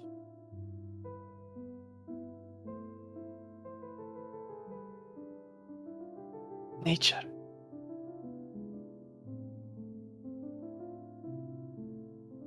Yes. I will be taking him with me. We are to, since my dear child and grandchild seem to want nothing to do with me, we will go north to Ireland.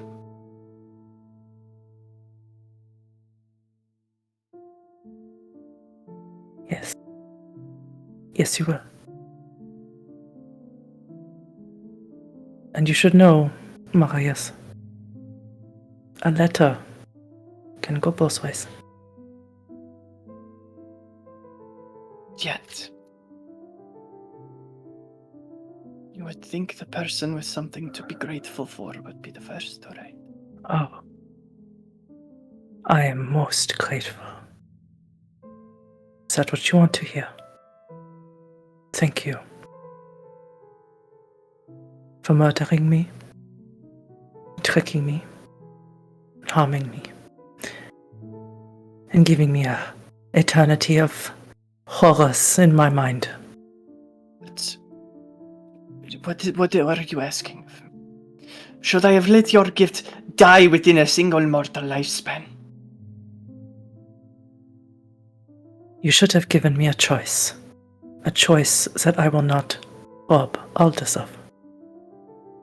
There are no choices! Lower your voice. Every path that we tread was made by someone thousands of years before we ever existed. There is no choice. You were anointed by God, visions. And I did God's work by allowing you to pursue those visions to their end. She will reach behind him to open the door, and just before she does so, she will say, I'm sorry, Marius, but the god you worship is too small. Looks around the castle.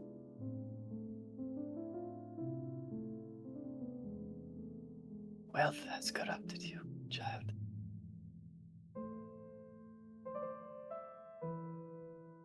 No. Who's got Bruder Marius?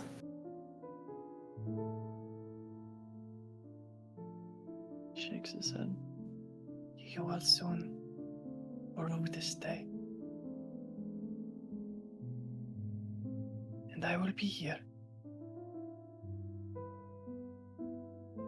He turns. And Ulrich kind of lets him pass before he looks down and looks over to you. I know it means nothing, but I am sorry. She will. Is she close enough to Ulrich to touch him? Hmm? She will reach out and touch him and say, These endless days will end in places, cousin. As you say that and you touch him, you see your cousin, a mortal man, a land dispute, probably small armies of 150 soldiers each. You see him tall and broad and clad in his mail, swinging a Zweihande, veritably bisecting horses and men alike. A true force of nature on the battlefield. As you see Marius's mark begin to burn itself into the base of his skull. And then you see a crossed sword and a crescent moon in the sky above him. The vision breaks. You see him walking down the hallway pursuing Marius. And that is where we will go to our break. Catch you guys in a little bit. Welcome back! As last we left off, seeing her sire walk away with her cousin, his new child, in tow. Gisela, you see another form moving down the hall towards you. Someone you don't know. Tall. His hair is in gorgeous deep brown wavelets. His mustache hangs far below his chin with many beads. He wears a large fur-rimmed coat. You see, even from this distance, he wears a huge iron necklace that the center pendant has the coat of arms of Clan Simis. I know you do not know me, but I have come to your wedding, and I would like to know you. Might we speak a moment? Natürlich. Kommen Sie rein. Noting that you've invited him in, he crosses the threshold. I did that on purpose. I am Vladimir Vrostovich. You know of the Voivodate, but I am the Voivode of Voivodes. Vladimir Rostovich.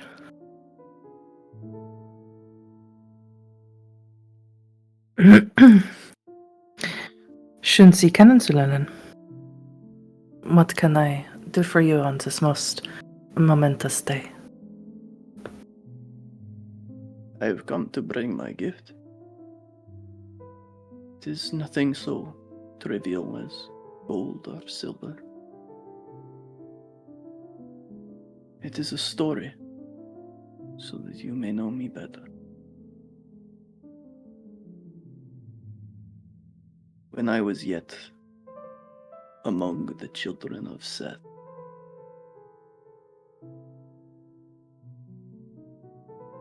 I was prone to sleepless nights as a boy, and I would wander the fields. Once, wandering the fields of calving cows, I found a cow with two heads.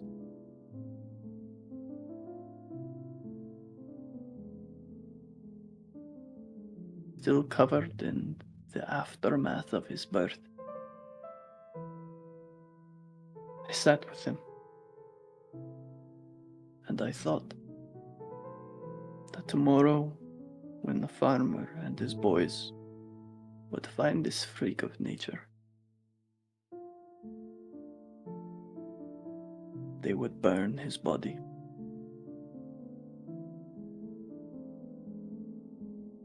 I thought that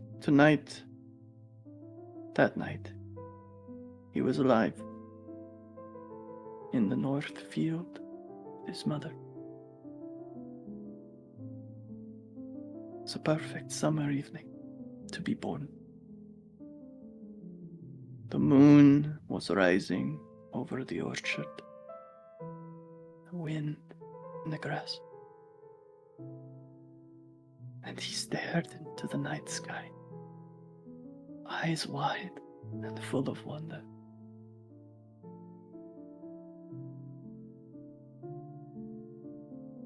You see a bloody tear begin to form at the edge of his eye before it falls. I was so envious.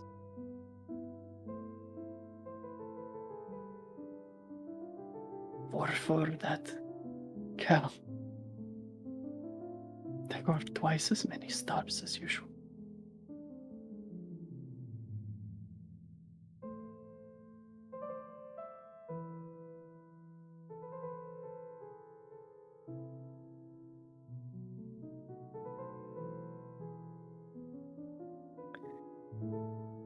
Gisela will take in his story and just say, I think I have a deeper understanding of who you are, Herr Vladimir.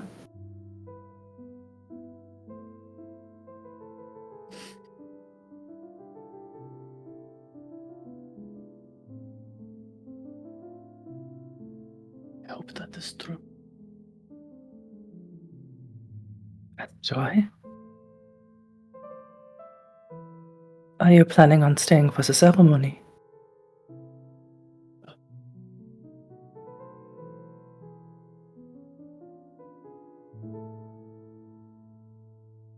Would you be willing to stay past the ceremony so that we may speak further?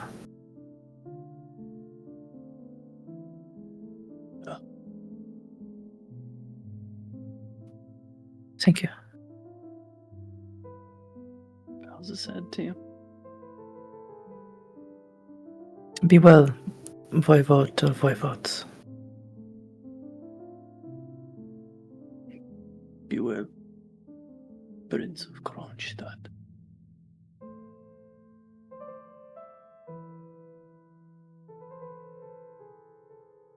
He moves to the door, kind of looks at it for a minute, rubs his finger on the wood in the middle of the door for a minute before he leaves.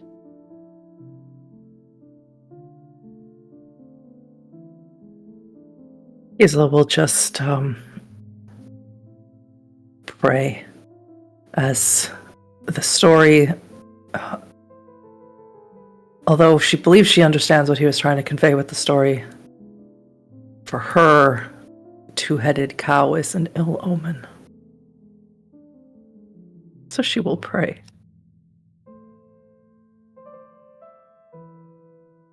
So you do. Mm.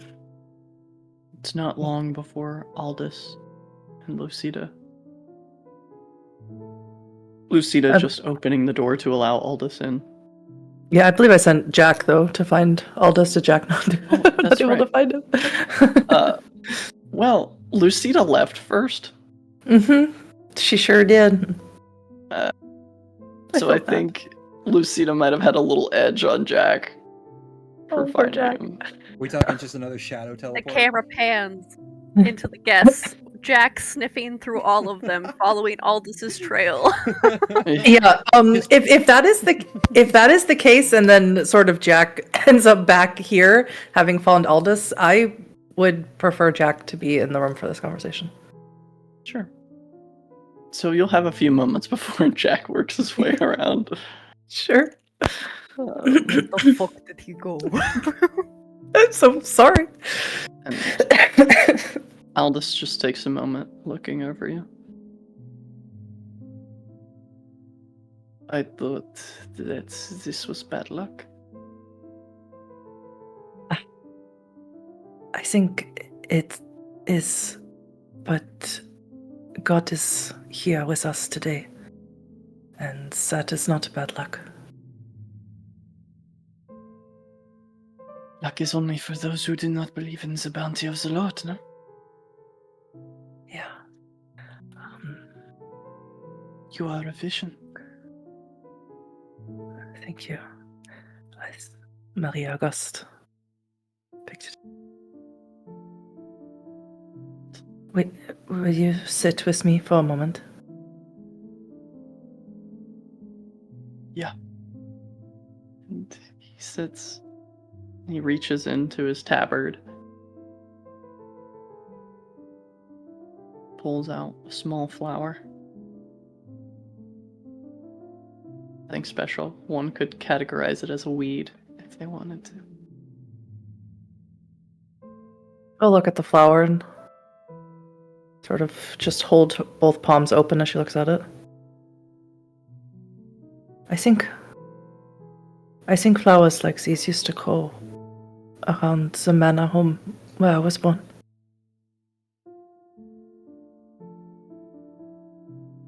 Aldous, did I ever tell you why I was sent to the convent so young? You did not, but Marius said things.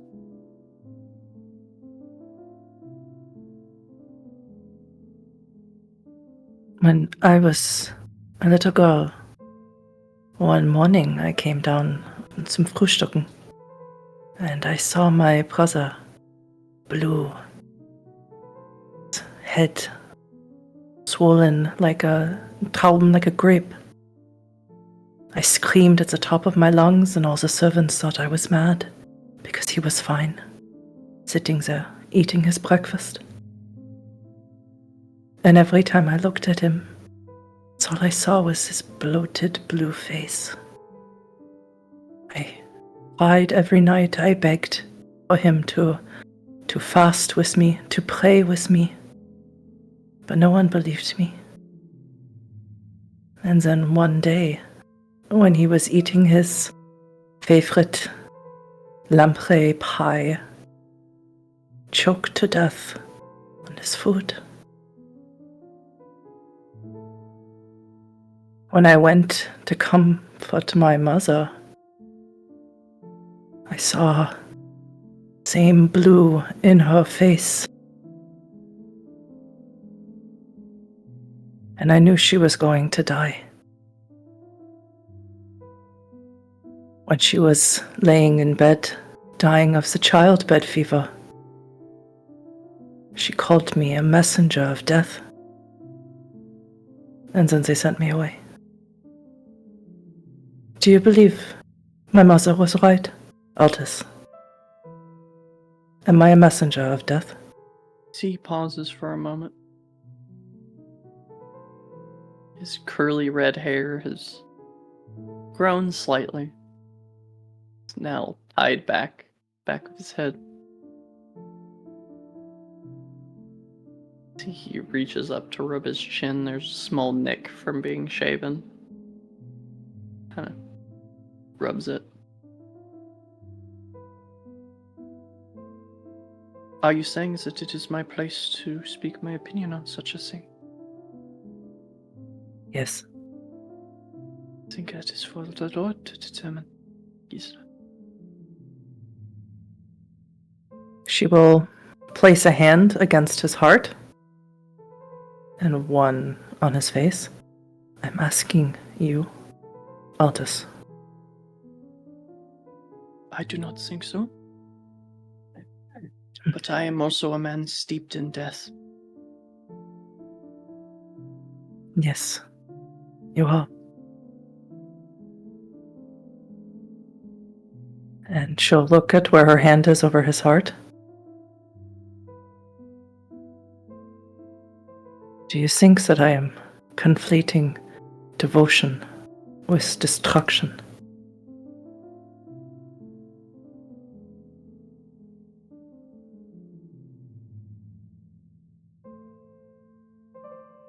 I think it is hard to separate. Zeal and destruction often are bedfellows.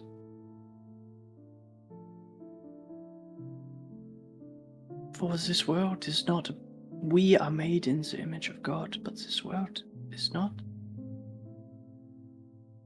We must destroy for God's work to be done.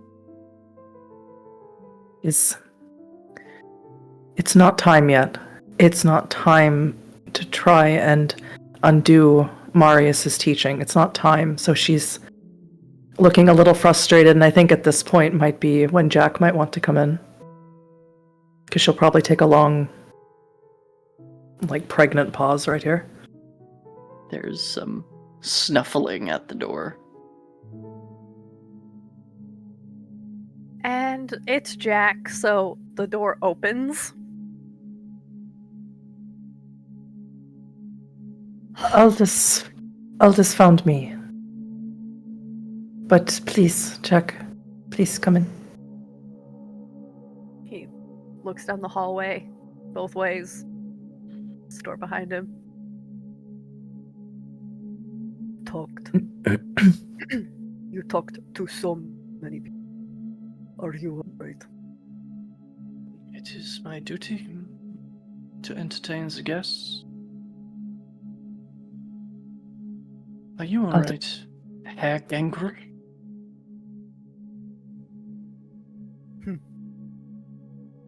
You look agitated. Sorry if I inconvenienced you. It is your wedding. You couldn't inconvenience me.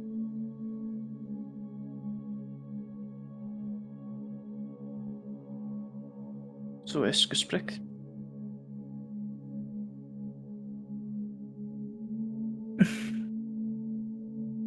Gisela will move hands up to Aldous' face and very sincerely look at him. Say, Aldous, tell me now that this is not what you desire. Tell me now that you would rather live what life you have. I will sustain you as long as you want. You could leave for the children, have a life away from this darkness. I do not care if that is what you desire. That is what I will do. Please try and speak to me as Aldous and not as a conduit of our God.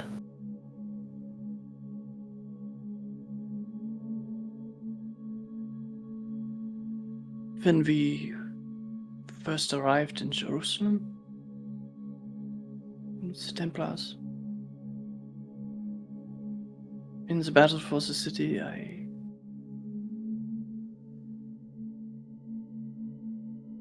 took a bolt from an errant crossbow in my nether, so I can show you that bothering children is out of the cards for me entirely. Gisela, when I first met you and you were a nun at a convent, I found myself ashamed of the thoughts that I felt in your company. I was to be a brother. I was to disavow the wants of the flesh. But it was not the wants of the flesh that shamed me.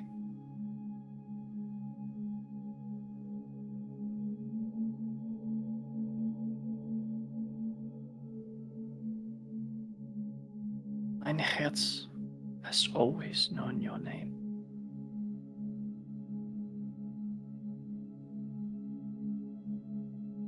With that, she will press her forehead against his and say, "You are the closest thing I will ever get to salvation." And then she'll look at Jack. Aldous, you need to listen and adhere until the ceremony, and during the ceremony too, Jack. He will guide you. He will help you. He will keep you from diablerizing me.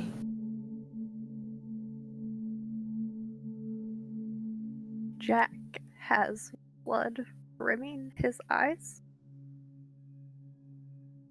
So is gesprochen. I will do it. I love you, Aldous.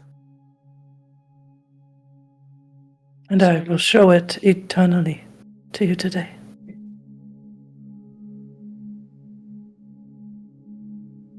Can you make me a promise, Gisela? Yes.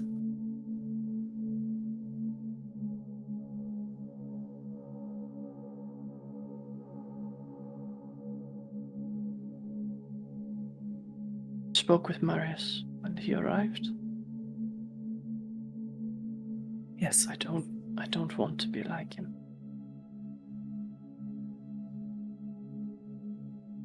And you shan't. Liebchen. Nie. His claws dig deep.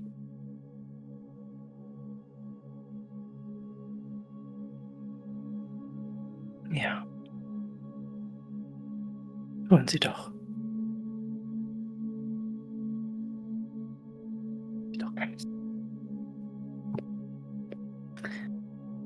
And Gisela will sort of rise and smile. Jack is very strong. Even stronger than you, I'm afraid. Perhaps even after your embrace. Ich habe es gehört. He heard that about you. Heard that sometime in the last year you were seen forcibly removing the arms from an adversary by brute force without the use of your claws. Yes. Understand that is not a gift that our clan possesses. We are warriors of the soul, are we not?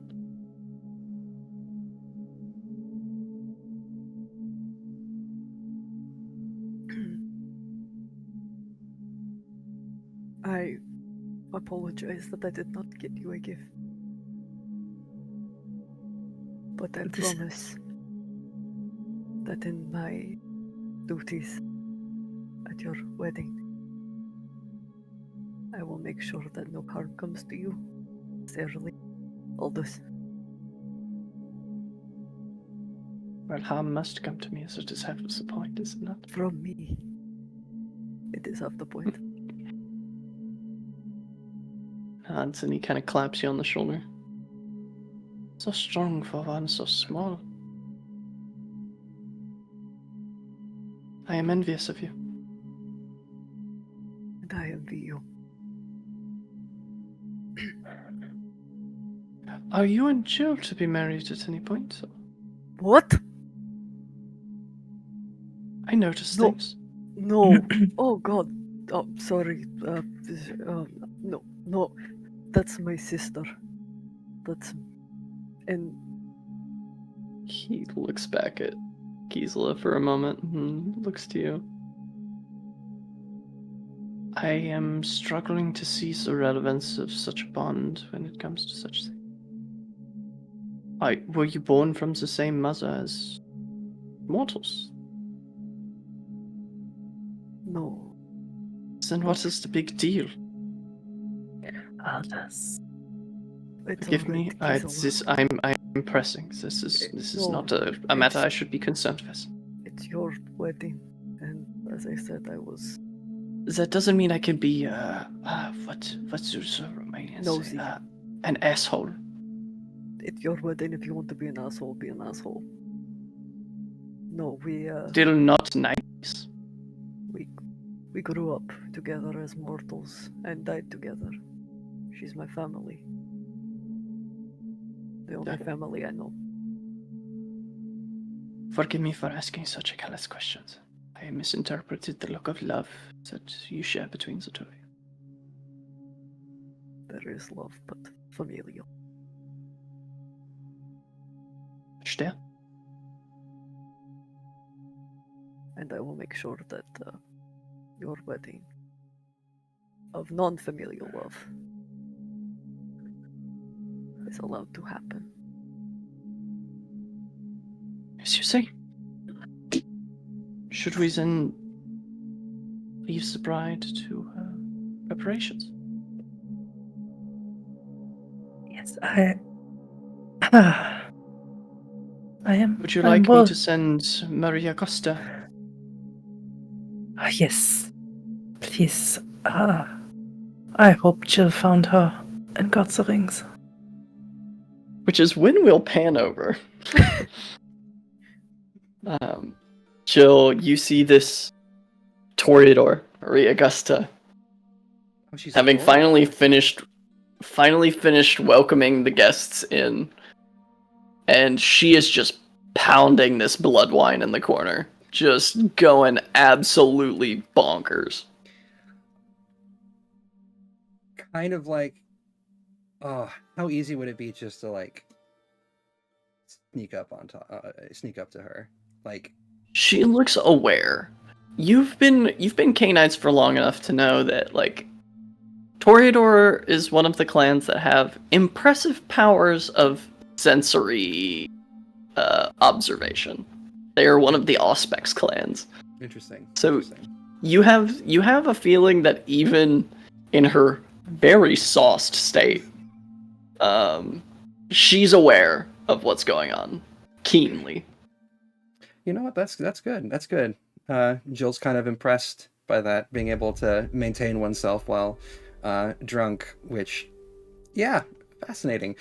Jill is going to, man, I was going to say, like, quietly approach, but, like, given the fact that she's wearing probably heeled shoes that she doesn't normally wear, this gown, it's kind of weighing her movement down a little bit more than usual. She's probably even in her Canite state, probably a little more clumsier than she has been before, and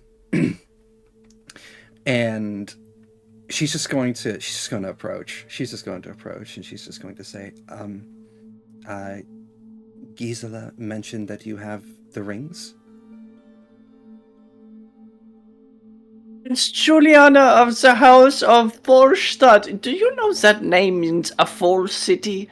What does that even mean? Is that opposed to an empty city, or a half-full city, or... Do I even know the origins of my name? No. I didn't know that. That's fascinating. Are you all right? Are you...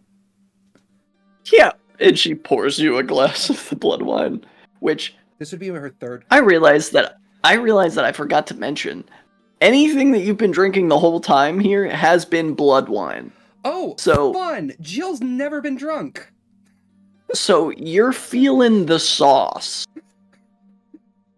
Oh, God. She pours you a rather full goblet and hands it to you.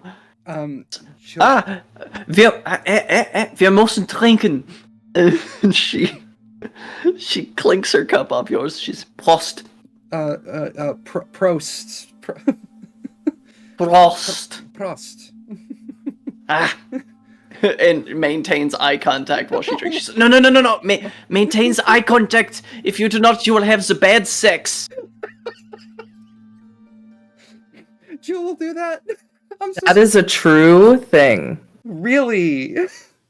Interesting. Yeah, Jill will do her best to maintain eye contact. She looks so confused, but into it at the same time. She drains the whole goblet and pours herself another. Oh. Yeah, so Gisela has sent you for what now?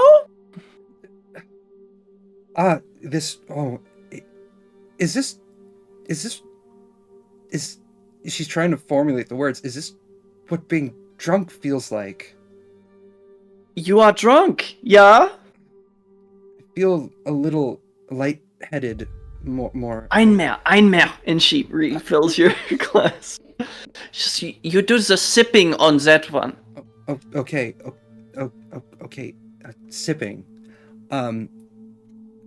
What was I here for? What did Gisela... Okay, hold on. 1 moment. Where did you get that dress? That dress is gorgeous. I must know. I got my primogen helped me with this. How do you pronounce the name one more time, Huddy? Marie Auguste. No, Pasquale? Pasquale. It's Italian. It's my Italian friend's name. Pasquale. Brother Pasquale and Hendrik helped me put this together. This is not... Oh. Well, it is gorgeous. Either way, you must have them send me one here. I will pay exorbitant amounts of coins. Of course. Sure. And you are welcome to is it known as the Borjo Pass at this point, or is it still okay? You are welcome at the Borjo Pass as well if you ever wish to visit. This is Darling, respectfully, that is the middle of fucking nowhere. we have our we have our charm, she says as she's taking another sip. Oh, I am very aware that you have your very rustic and wilderness charm. It's just not the sort of charms that I'm looking for, darling. It's all right. Understood. But I appreciate your offer in my deepest heart of hearts. Now, Gisela sent you for what now? She's probably mid-sip again, and she's blinking a few times. Okay, Jack. You are sipping a lot. Maybe slow down?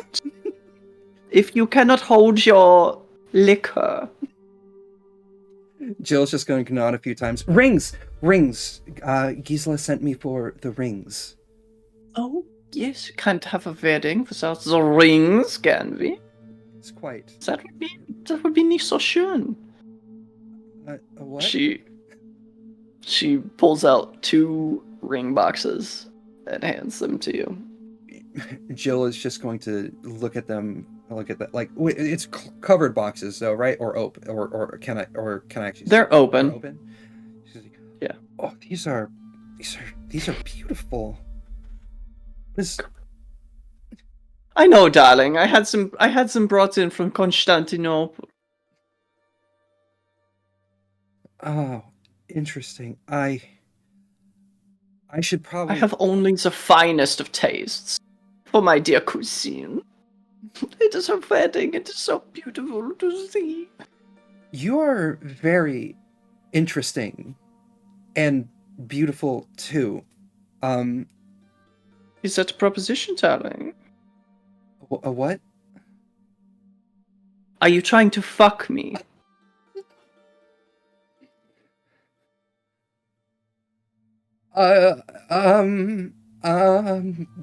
Jill is just stammering there.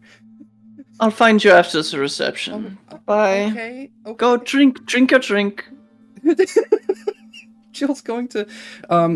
There's one more stop that Jill's going to try to make really quick. Sure. And she's just going to, not having enough hands for everything, down what's left of the sipping cup and place it down, carefully keeping the ring boxes. She's also going to go find her gift, which would be a small, slightly decorated, yet plain at the same time wooden box. It's about yay big. Cassian brought it in. Perfect. Then with the rings and the box in hand, she is going to attempt to find Gisela. It's a few moments pass and you find Gisela in the chamber, alone for the moment. Yeah. Gisela, hi. I found Marie. She is quite something. Yes, you are speaking like you had a prolonged conversation with meine Cousine. Yes, she introduced me to some drinking customs of yours. I never drank like that before, so this is quite an experience. She is quite the woman. Just gonna say. I've never been married before, so it's a night of firsts for everyone. Apparently. I did get the rings from her. I did not forget. I also have this for you, and she's going to hand you the box. It looks hand-carved, the box itself. Is there something in the box? Yes.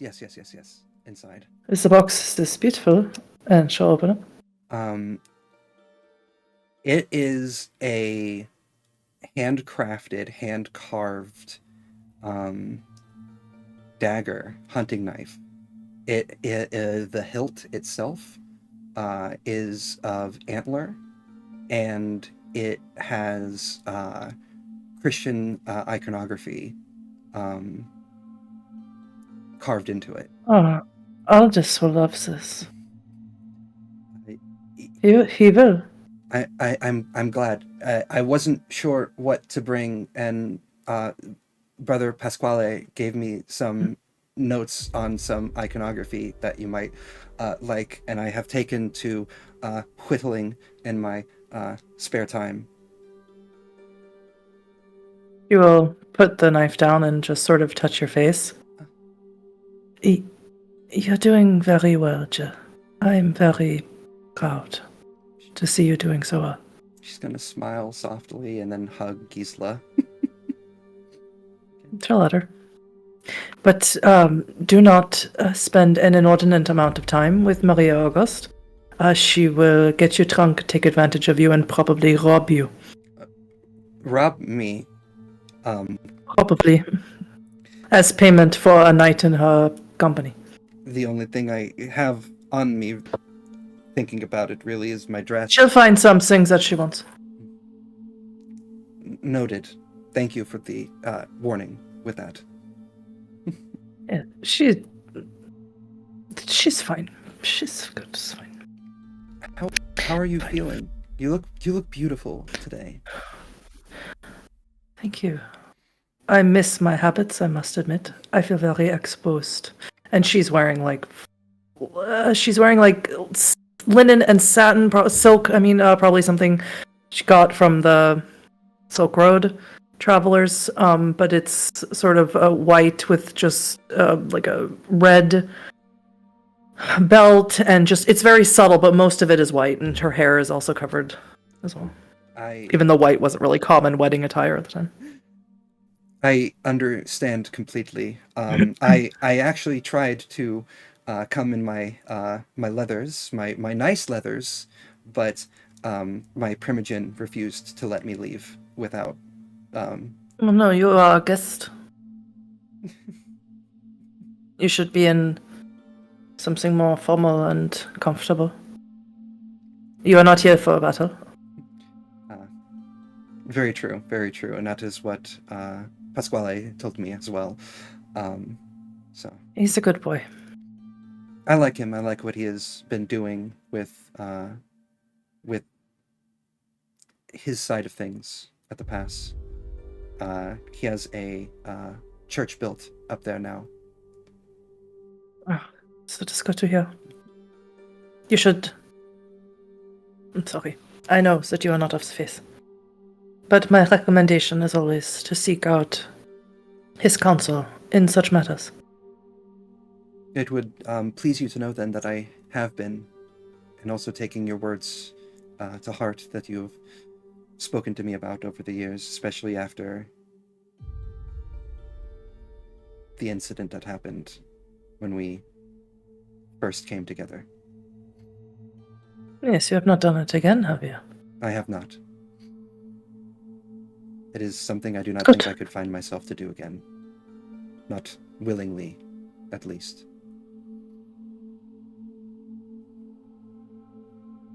No. Not now, anyway. His memories creep into me at night sometimes. When I'm awake. And it is troublesome. But even now. But today is not about that. Today is not about any of that. Today is about you. Yes, yes, yes, yes, yes. Well, I have my rings. I believe I just need Marie Auguste to announce the beginning of the ceremony. I need Jacques with Aldous. I need Rosalind. She has my dagger. Would you like me to go find Marie? Yes, I need Marie here. I believe Aldous and Jack were supposed to go fetch her, but Aldous stops to talk to Elvira, and he's much better at that than I am. Poor Jack. She kind of chuckles a little bit at that. I am sure my brother is enjoying that very much. I somehow doubt it, but okay. She smiles a bit and then she says, I will go find Marie. And once again, Gisela. At the very least, find Rosalind. Congratulations. And then she's going to turn to leave, stumble slightly, and then catch herself, and then continue on. She's gonna go try to find Rosalind first, and then Marie. As Jill leaves, there's one final wedding tradition before the ceremony that you've not completed, Gisela. And it's the accounting of the gifts. Oh, dear God. Making the process quick. Mitru of Klausenberg has gifted you reclaimed relics from a church that was despoiled to outfit the church in Kronstadt with proper finement.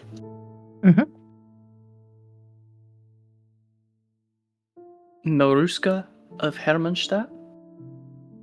Hermannstadt? Yes. Has gifted you a shawl of wolf's fur. Oh, it's Master of Wolves, right? Yes. I don't think Gisela's met, or at least, or Huddy hasn't been present, if she has. I don't believe you have. No, yeah. Nova Arpad of Mediask has forwarded to you the equivalent of 1,000 pieces of gold. Very venture gift. Prince Radu of Bistritz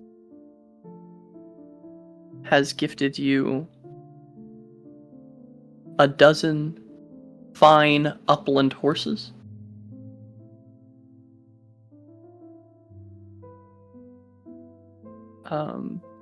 Prince Giraud Arpad of Deva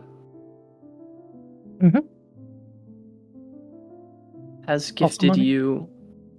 No, surprisingly. He has gifted you a priest. Uh-oh, it's Gisela's favorite gift. Okay.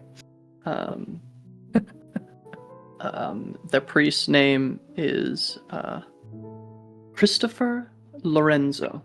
He is a priest who is rising in prominence with the opinion of Rome. Does he have the blood?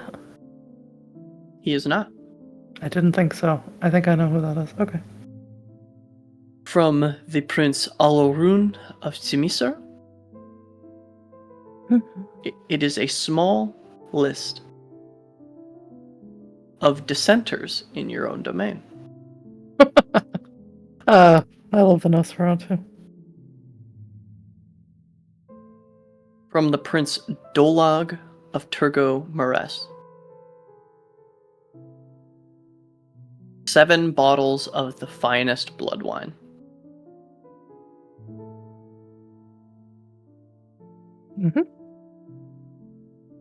And from Lilette of Ordea. Oh, I need to stop. Yeah. Shit. You receive...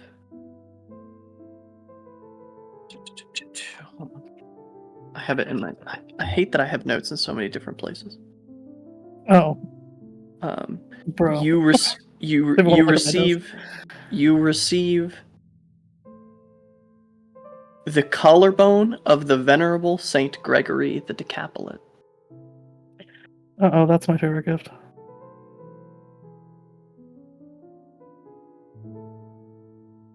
And a small note that in Frankish, forgive me,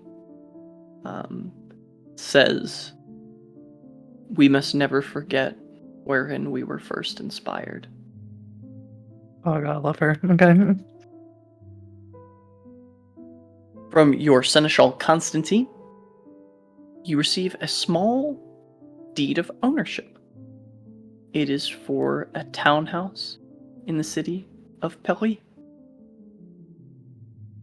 I love him. I hope he doesn't get turned into a gargoyle. From Marie Auguste.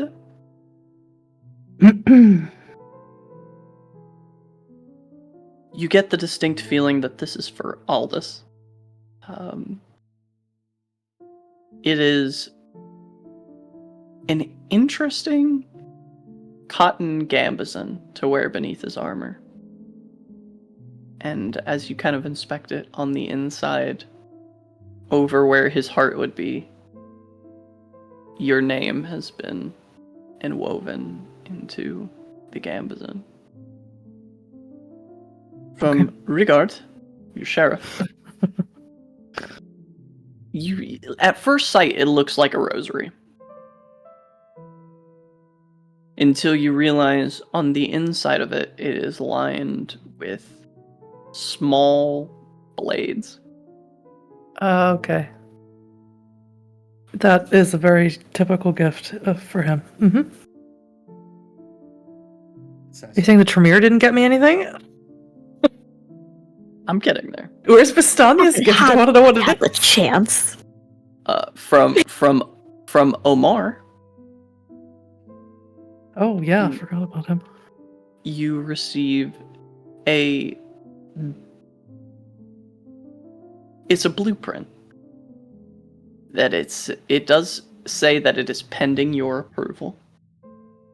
But it is the blueprint for a beautiful Turkish bath. From Damla, the Cappadocian. You receive a cleaned human skull. And the note says, "Feed it and it will speak." Love that for me. From Iago, you receive a letter of intent. And that letter reads, "You have welcomed the followers of Set, and we have not forgotten you. If you wish to tread the paths in which we walk, they may be open to you." Zelimir, you receive a bounty of 800 pieces of gold. Yeah, that's what I was expecting. It's our venture. Money. Rosalind, if you would like to describe the gift from you and Celestine. Oh. Oh, I don't know about Oh my god, you went on a Celestine. gift together, you guys? It's so cute. Oh, Celestine just signed the card. oh my god. Of course they would. Okay, all right, that's fine. Yeah, so the gift from me and I guess Celestine, it is a white silk shawl, much like the one that I was wearing in previous episodes, except white and silk, obviously. And it is embroidered with crosses, and then with silver bejeweled crosses dangling around it, all around. It's very pretty. I think Gisela's gonna wear it Oh, you gotta. on the wedding day. Nice. The next gift is from Sister Fleur. Oh yeah, I forgot about Fleur. Oh Jesus, there's too many people at this wedding. And this is gonna be a long list, I'm so sorry. It's fine. It's a real wedding. From Obviously. from Sister Fleur, you receive a Bible. And as you But open it what's and in the thumb through Bible? as you open it and thumb through the pages, you see beautiful illuminated comic images. Oh god. And there's a note pinned to the inside that says, "Do try not to burn this one." I'm gonna talk to you, Avery, about this. From Prince Radu and Herr Knecht Danislav. This one also seems to be for Aldous. A beautiful filigreed full bassinet helmet. From Brother Marius and Ulrich von Heidenheim. I already got his broken cross that he broke my leg with. You receive a signet ring of the Heidenheim family.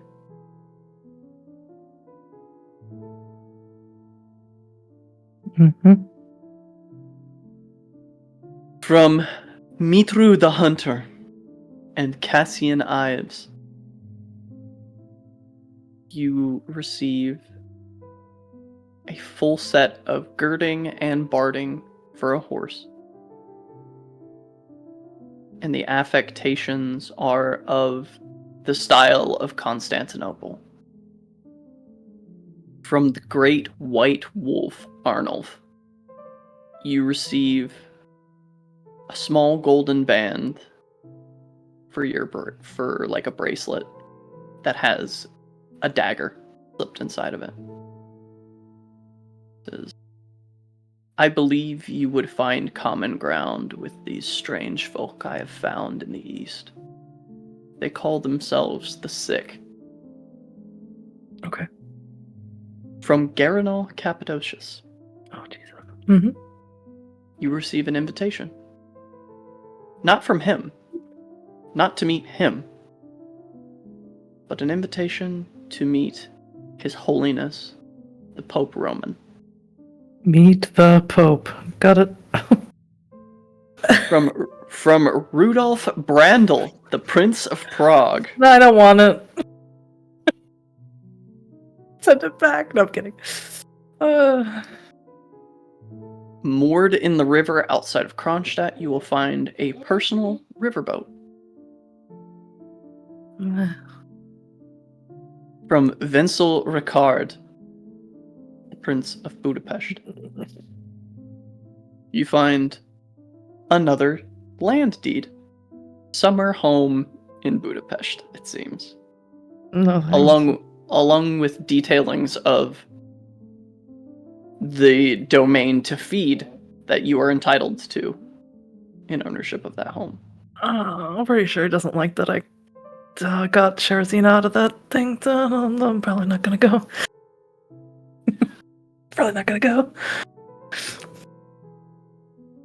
From Vladimir Rostovich, inside of a finely inlaid ivory box, is the immaculately preserved head. Double-headed cow. Heads of a two-headed cow. Double-headed cow. Oh, God. Except. From Verstania, you receive a complete collection, and it has written on the inside cover, I managed to recover this from the library at Alexandria. I thought you may have use for it. And it is a complete reading of the Book of Nod. And it looks like that. It does look like that. From Klaus Drescher, you receive a ring. It's elegant, but slight. It is designed to have a low profile. It says, the note attached to it says, I know many of us are not to be trusted, but I hope in time you will come to trust me. And this ring allows you 2 extra dice to roll in defense of thaumaturgy. There you go. It is Except. a warding ring. Okay. This is a lot of gifts. Gonna have to rewrite this in my other notes. From Lucida and Anatoly. I got the fox. Great gift. From Anatoly, you received a fox. Great gift. From Lucida, you receive a painting of the French countryside. Oh, that's nice. And as you look at it, you watch the shadows shift and change. And on the back it says the shadows are open to you. I do remember what she offered. And finally, from the Master Mason Zelios. Oh god. It is a map of an extensive labyrinthian tunnel system beneath Kronstadt. Go for it, buddy. It says on the back, I've been working on this for the last decade since you sent out the first invitations. I hope that it serves you well. That's a really cool gift. What could be in that? Okay. Yeah, what could possibly go wrong? That is a huge list of events. To go over that later and different on my holiday. So many gifts. God's favorite princess gets a lot of gifts. As she should. Sure, they're It's all at fine. this point that, with both Gangrel and your husband to be in tow, Marie stumbles into the room. Did Jill get Rosalind as well? I would have, yeah. Sure, yeah. Okay. Everyone clamoring together. Yeah, Rosalind. And Marie, obviously obviously the very- most sauced of all of them. And Maria Gust is very clearly besoffen. Yeah. Okay. Would Maria have gotten Jill another glass? Yes. And Everyone Gisela walking down this hallway has a full glass. Aldous went, good. Jack That's would have right. just like switched with Aldous, just empty glass. Jill sipping. Gisela would walk right up to Maria Gust and take her by the face and say, Ernst? Cousina, are you ready to begin the ceremony? Yes, sober up. Do it fast. And you see she shrugs it immediately. She says, it's just playing. It was a fun game. How did you? Jack's in the how- background, like motioning, like the staking motion, and pointing to her behind her back. So, I will acquire everyone and get them all seated, and when the music begins, come forth. And she will kiss her. Thank you. The love in my heart for you cannot be calculated by the mortal mind. You know this. I do. Okay, all of you, come to your seats. Go, shoo! She kind of winks at you, Jill. Jill is like, yeah. Jack, she's drunk. Are you drunk? I've had a few. Here's another. And she pours you another one. Jack's going to take it and offer his arm to Rosalind. Take it. Shall we go find our seats? We shall. Yes. You do so. Gisela, those moments that pass feel like forever. Every self-doubt, every small chink in your armor of zeal flows through your mind in an effortless chain.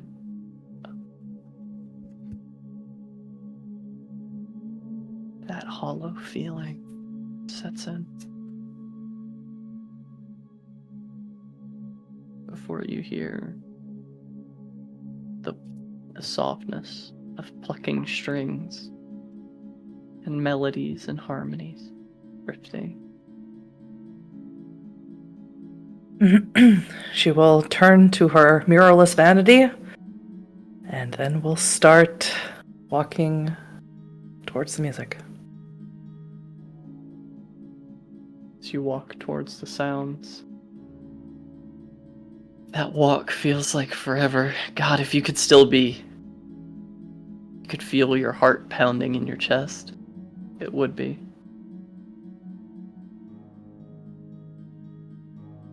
Is there a blush of life in 20th? By rules, no, but go for it. Spend a point of blood if you want. Yeah, absolutely, we'll do that. absolutely, we'll do that. So that's a V5 thing. 100%. As you take on the semblance of the mortal coil, you see all of your wedding guests standing.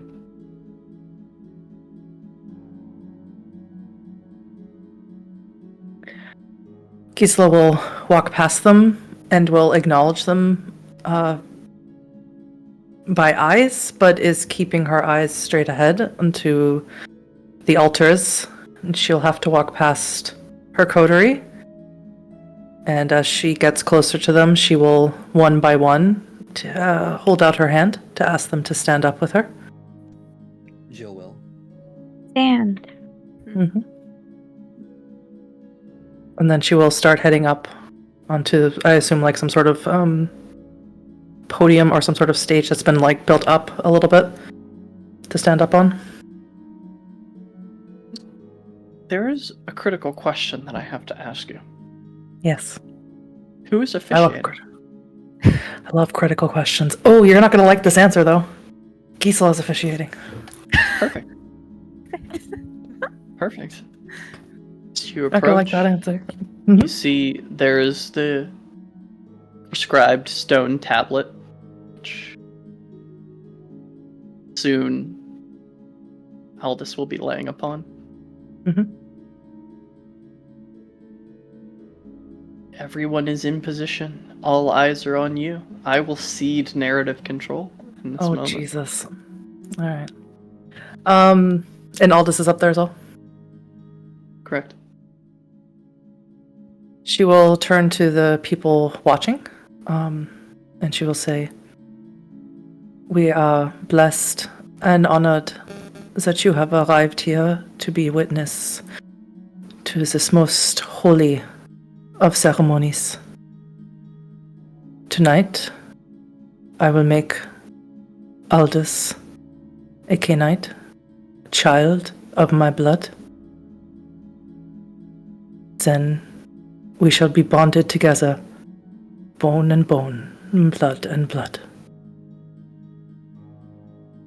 My formal witnesses here are my coterie." And she will say each of your names. Full names. I don't remember Jack's full name. Jack. It's Jack. Oh, Jack. It's just Jack. Yeah. Just Jack. So instead, she will say, she will just point at you as if to say your full name, and of your domain, prince of your domain. So you can say it, unless he can't. Oh no! I am Prince Jack of Strasbourg.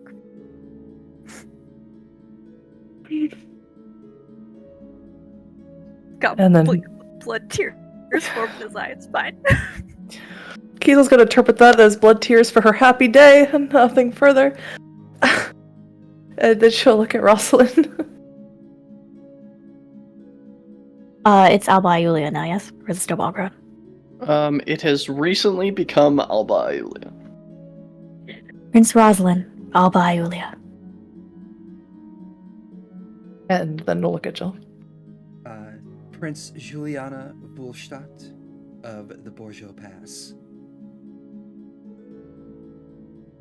And she will ask, "Do you all agree to be the witnesses formally to this union?"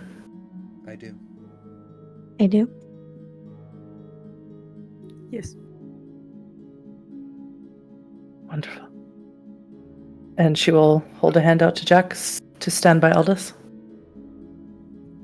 Jack will take his place where Gisela directs him. Put him on his knees, Jack. Carefully. Mhm. Jack pushes all down. His armor gives that metallic clinking and crunching. And Gisela will put her hand around his head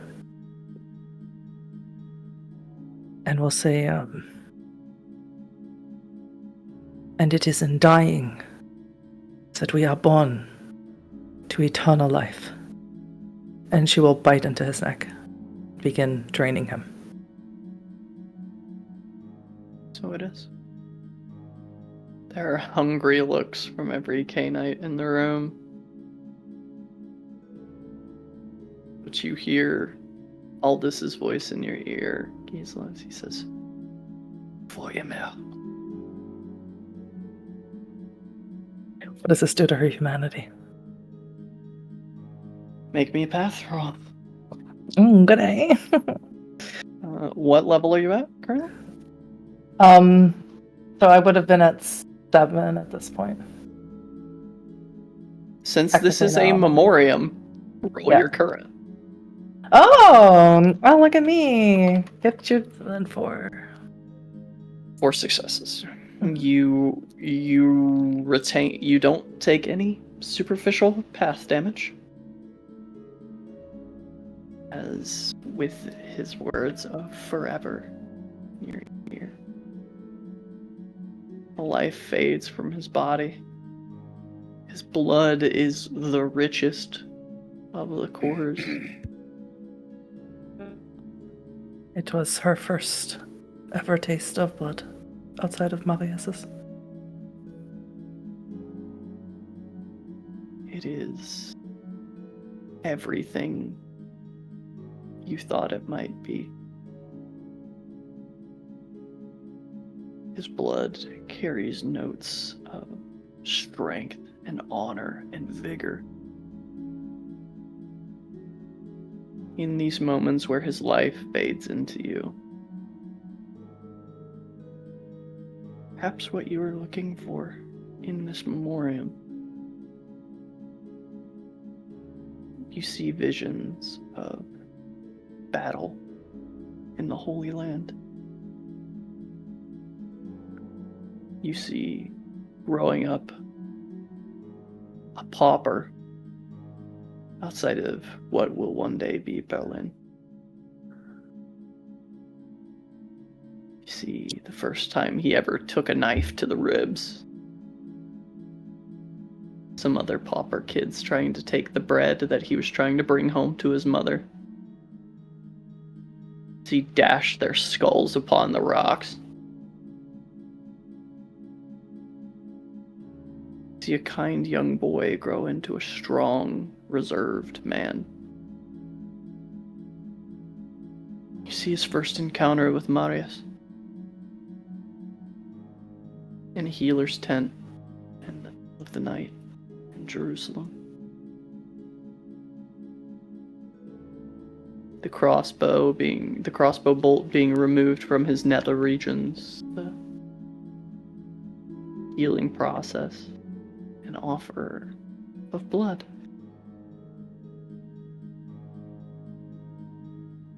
Marius allowed him to sup upon his vitae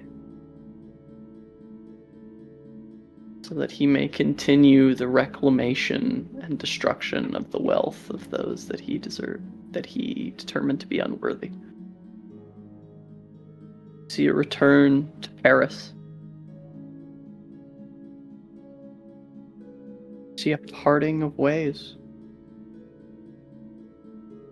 See a small wooden cup gifted into his hands.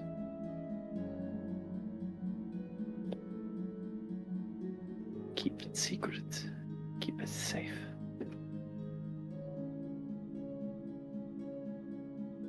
And I don't see who's giving it to him.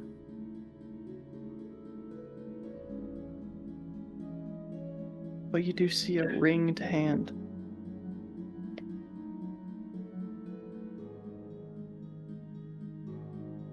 Is it a signet ring of the Templars? It's a bloodstone.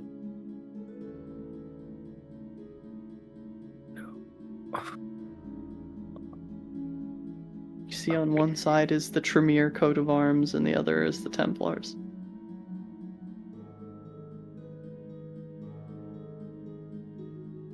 On the inside of the band it says Sic Semper Tyrannis. And fucking Gorgex gave him the grail and he fucking lied. That's what you're saying.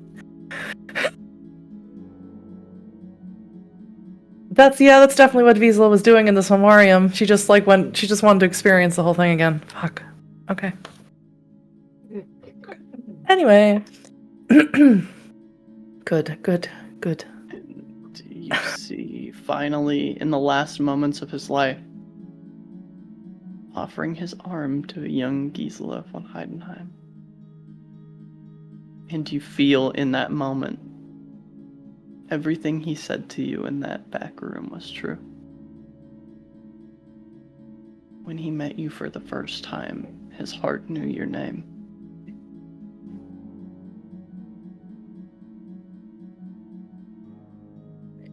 And just as he shined with the light of the Archangel Michael to you when you met him at first, see yourself, the shining halo of the Mother Mary behind you.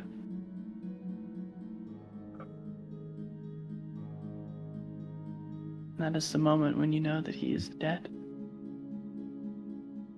Yeah.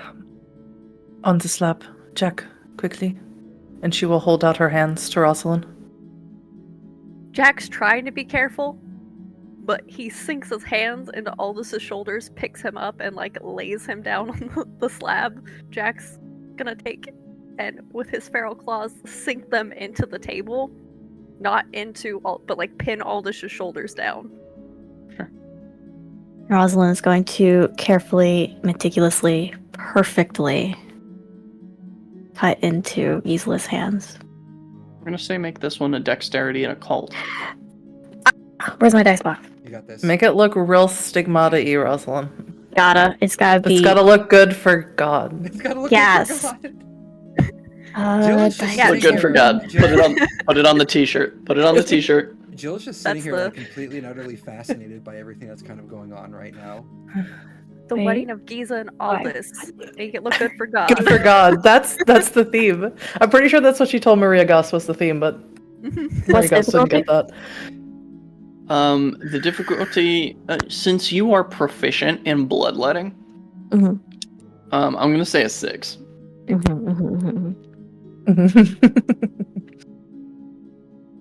then, get these twos out of here.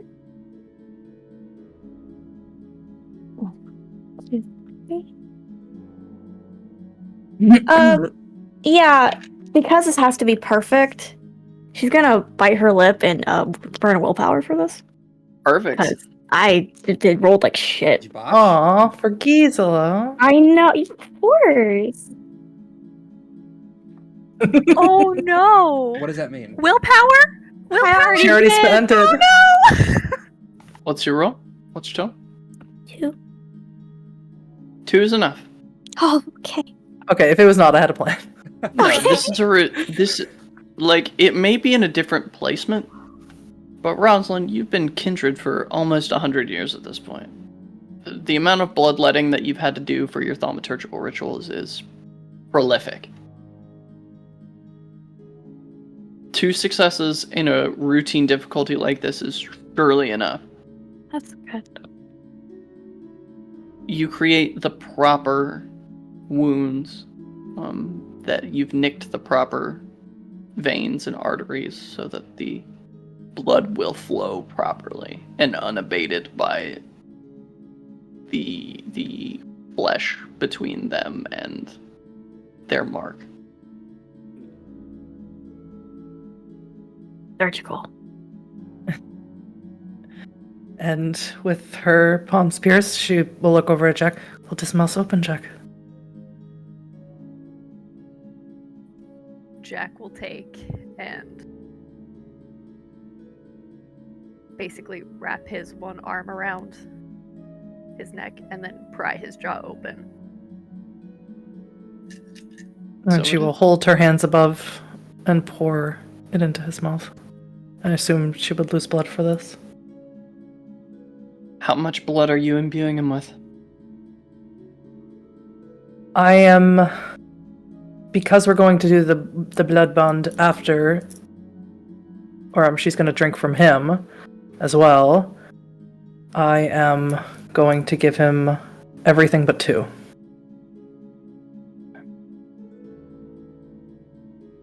Blood flows. There's a bunch of other hungry looks from the crowd. Maria Gus better refeeding them. Oh, they've all been drinking blood wine, so they are getting blood points. But there's some struggle happening. We don't have to roll anything, right? No, you've all been drinking. Surprisingly, the hungriest look you guys clock in the crowd is actually Garanol Cappadocius. He looks famished. But he does manage to hold himself.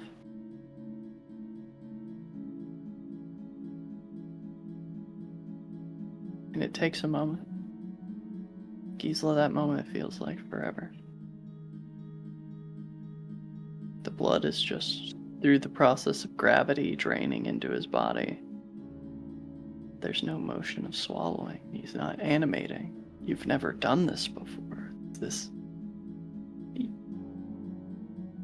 You were out for hours before you rose. It was the next night.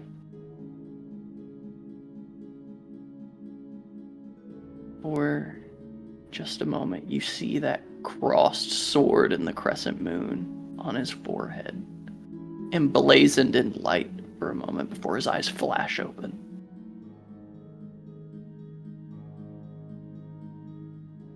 He swallows and he brings his mouth to your hands and continues to drink. Sloppy. It's by no means refined.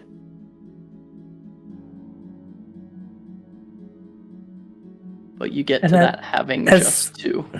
As soon as he comes up with the hands, Gisela will bring him to her neck.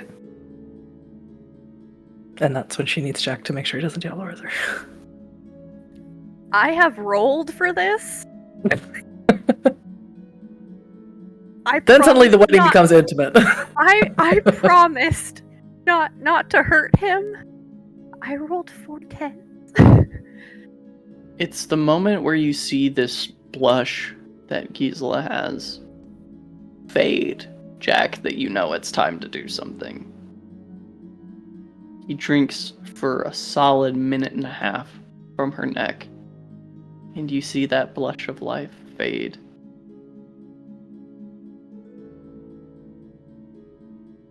Jack's going to pull and kind of grab Gisela's shoulder and push at the same time.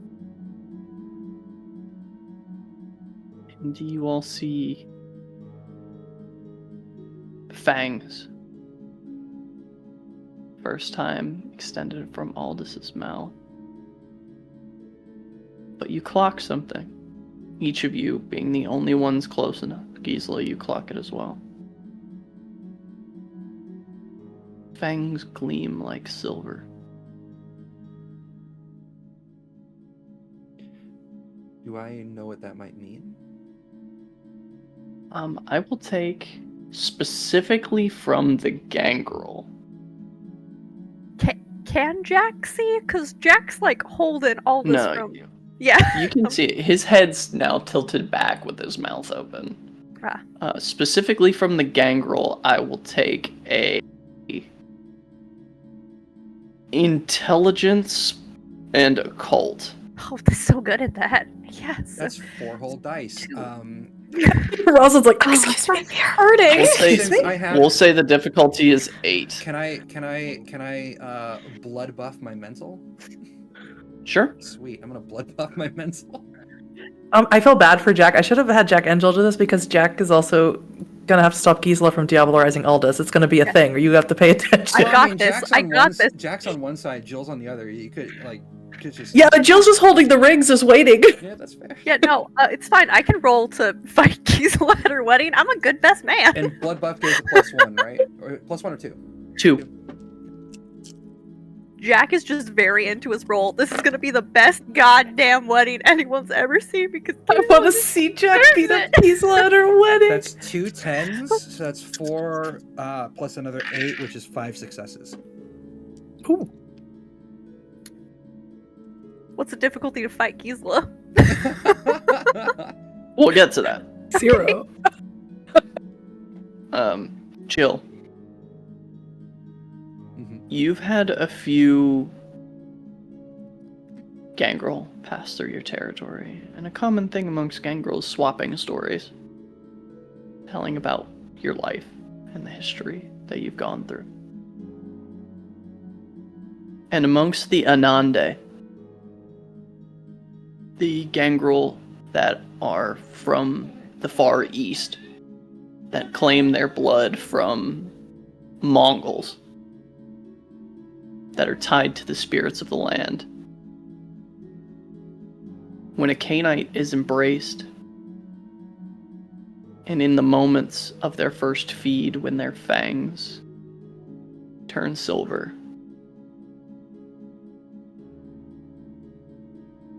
they are fated to do great battles with the lycanthropes.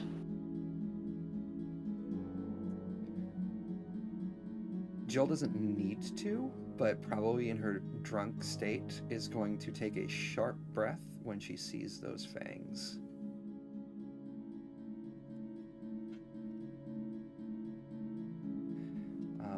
The word amongst the Anande for them is Marakua.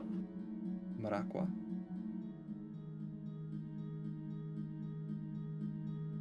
Oh my god, why don't she's drunk, she's just gonna whisper that.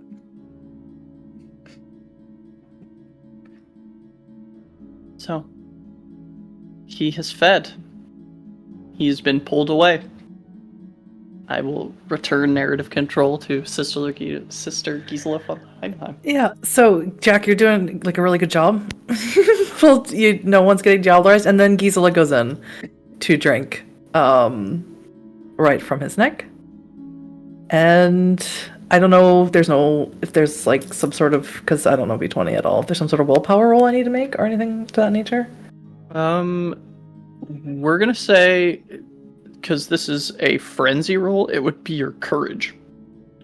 My courage is okay. That's fine. What is the difficulty on that? You said you took yourself down to 2 points, Yes. so we'll say 7. What?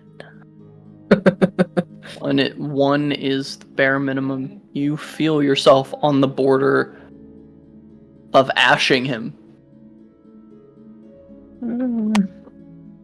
It's just so tasty. If you thought his blood was rich before, you feel reality around you shatter. This is the drinking of Malkavian blood by another Malkavian. Everyone in attendance feels a ripple in the fabric of reality. Jill, you see your father standing behind Jack. As Ardbert looks to you.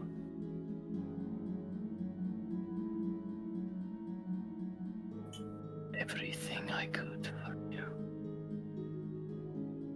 And now you're be rid of me. As if I am some paltry thing.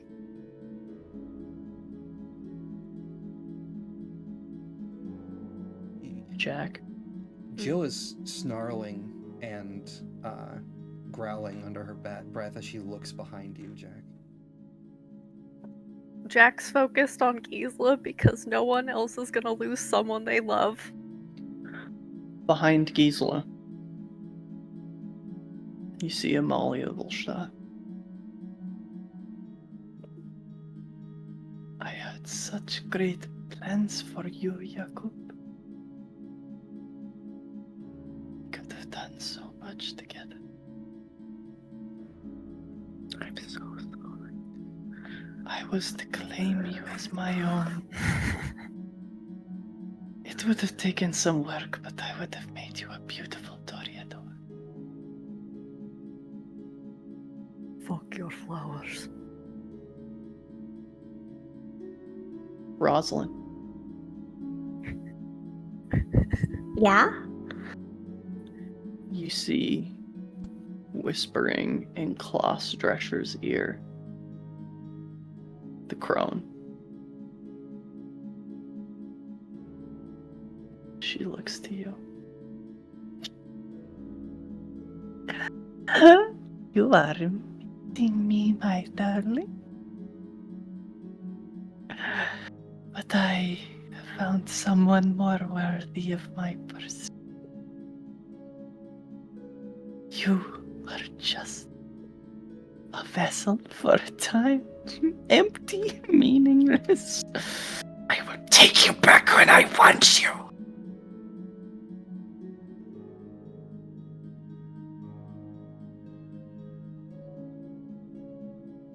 It doesn't. She's just frozen in that. Gisela. It's an average day for Gisela, yeah. You see the 13 ravens perched in the rafters.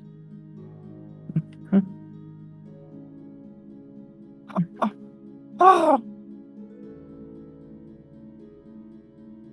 Yep. You see there are murmurs throughout the audience, some people falling out of their chairs, pushing themselves away. For after a long moment, that ripple of reality cedes. And I return narrative control to Sister Gisela von Heimdall. Yeah. She will look at Aldous, blood all over him, blood all over her, and she'll say, Jill the rings? Die Ringen? Do you look at Jill when you do that? No, she's staring at Aldous. You still hear a slight growl from Jill as she was looking behind Jack, and then the moment you say that, she snaps out of it. Is Ardbert still there? No? Good. And then she will come forward and stand to the side between you both and offering the rings, one in each hand. Okay, so if Jill gives the rings, Yeah. she will take Aldous' ring, and she will hand him her ring. Put the ring on his finger, and hopefully he's within enough of his own mind to put the ring on hers. And she will say, where there is hatred, let us bring love. And where there is despair, let us bring hope. And where there is doubt, we shall impart faith. As he slides the ring on your finger, Gisela, he seems, whereas you were struggling when you awoke to regain your grasp on reality, he seems as collected and cool as they come. Smiles, slides the ring on your finger. And I think that she would end the ceremony with something different, but to Aldous she would say, tonight I am no longer a bride of Christ. Now I am a bride of Aldous. And then she would turn to the audience. If There's no clapping. one, okay. I was gonna say if no one starts clapping, Jack's gonna snarl at the audience. They stand. Jack, clapping. crazy.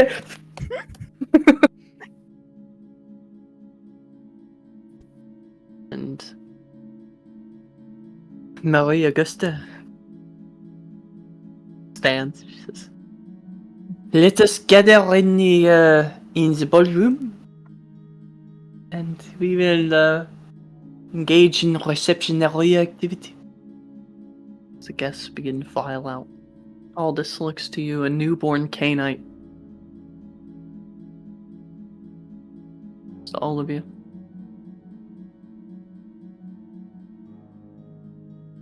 I thought that you would all look different.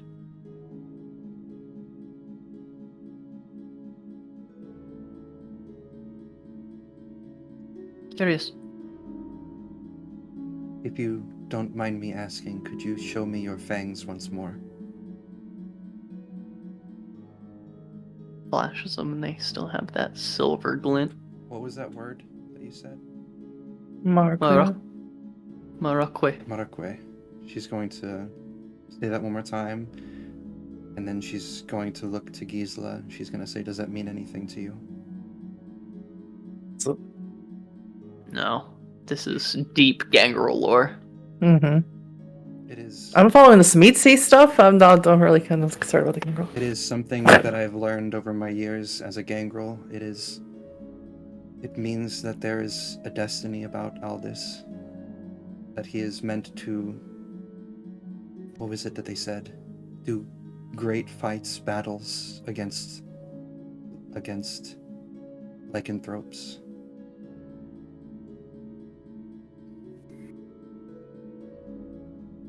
Gisela will turn to Aldous, and she will take some of her dress and start wiping away the blood on his mouth. But of course, my Aldous was always destined for great things. Kind of leans into your touch. Just revels in it for a moment. I was aware that children of Lilith existed.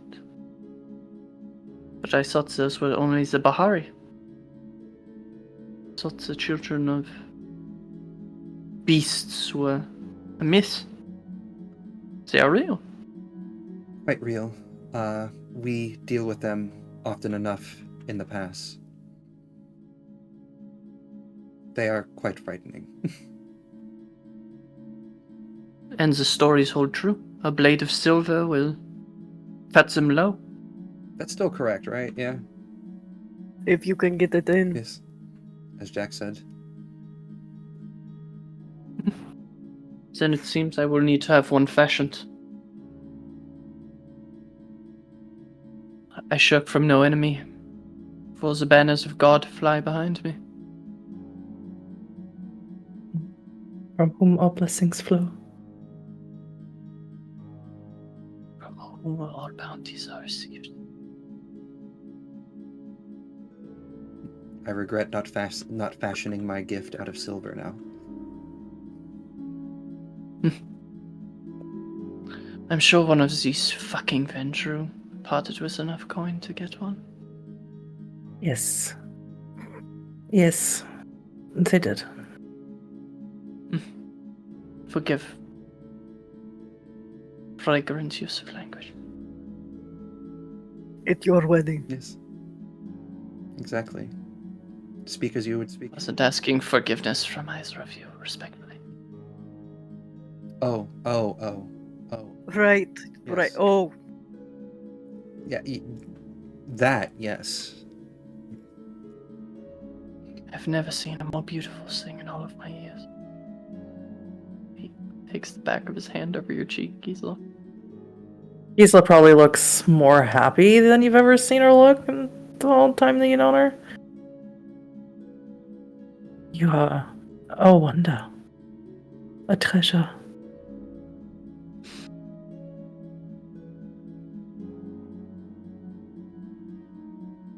I hope that if there's anything that I can do.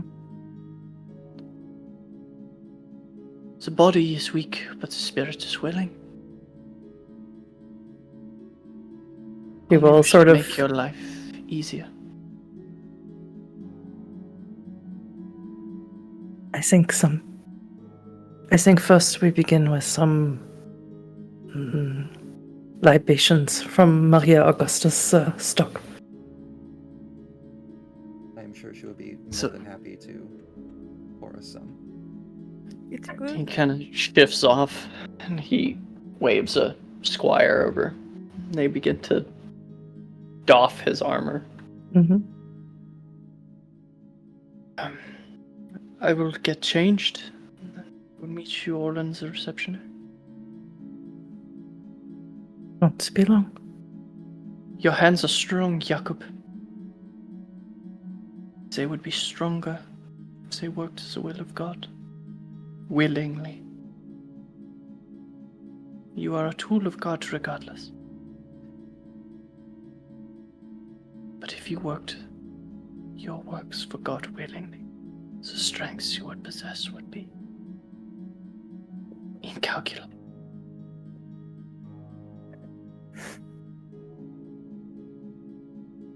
Congratulations on this. I'm Looks to very you, happy for the Rosalind. both of you. Even a witch can work for God. She'll just offer a polite nod. I have no ill feelings toward the Hexe. I feel your people are branded poorly.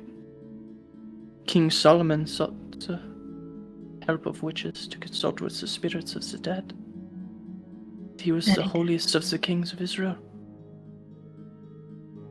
I think many of our brothers in the church have forgotten this. I have not. A smile, like a "I like you" kind of look. He says, "Wife, help me change." Ja, natürlich. Smiles. Meine He Ehemann. offers his arm to you. And she'll take it. Gisela and Aldous head off. The rest of you, I assume, filter into the reception area. Into the ballroom where there are bards, there are libations, there are blood dolls. Oh, perfect. It's very quickly, Jill, that you are pulled off to the side by Garanol Cappadocius. My eminence. Hello. It is your eminence. Your eminence. Yes. It's all right. You are worried. I saw your spirit again. So that wasn't a trick of the light. He is bonded to you by love. Are you sure you wish to be rid of him?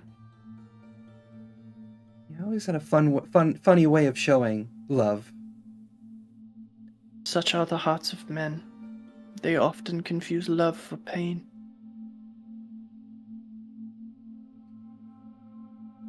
You've seen him. Can you see him now? Please, allow me to aid you. Yes. He has caused enough pain. And I do wish to be rid of him. He takes you off into a side room. And he begins to produce ashen chalks. And he begins to make a circle around you, inscribing runes, and every now and again he'll prick his thumb with his fangs and drop of blood on each of the sigils. It's strange. You've seen Rosalind do this kind of work, but now you're seeing a cardinal of the Holy Roman Church engage in extremely occult activity. It's jarring. In her drunken state, as he's doing this, she's going to ask directly, is this sort of thing normal? For one of the church. Of the church, more than you would think. For a Cappadocian, this is a Tuesday. Interesting. As he finishes up, he begins to chant in Latin. Fangs pierce both of his palms, and rivulets of blood suspended in gravity move in an occult web around you, around the circle, creating this kind of cage. Before, in a flash, you see Ardbert one final time. He reaches out towards the edge of the cage. He says, "Hey, darling girl." And you see in a flash of holy golden flame, he is disintegrated.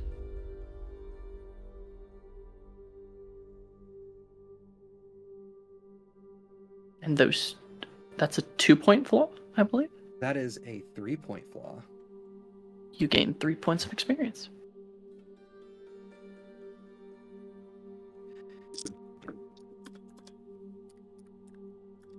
For the final time, Jill, and it really sinks in this moment.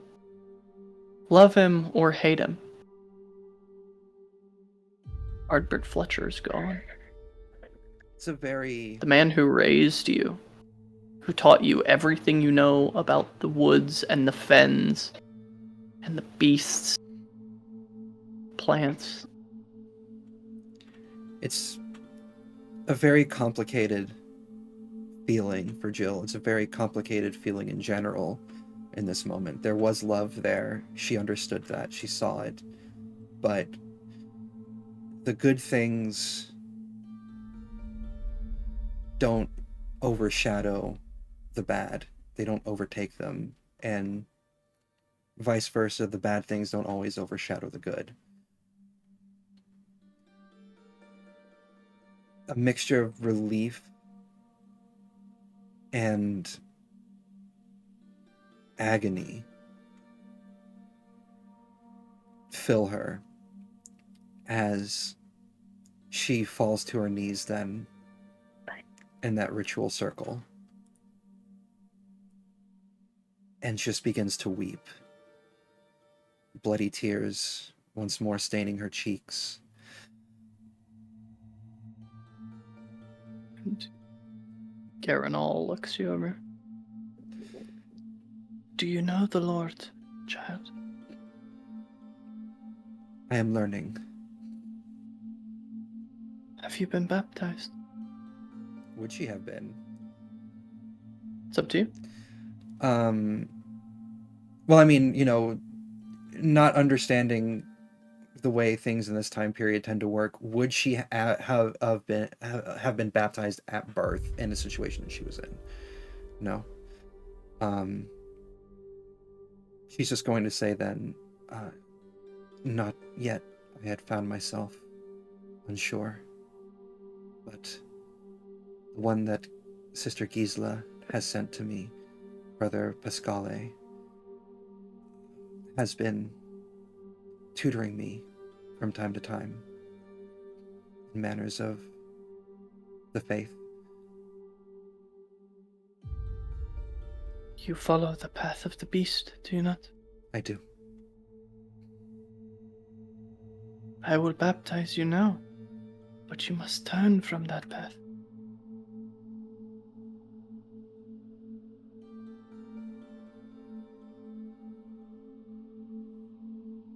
And he kneels down and he takes your face in his hands. You are not an animal, Juliana. You are so much more. You are a daughter of Cain. Cain, son of Adam, the favored of God. We are God's children. Walk with me into the light. See yourself again.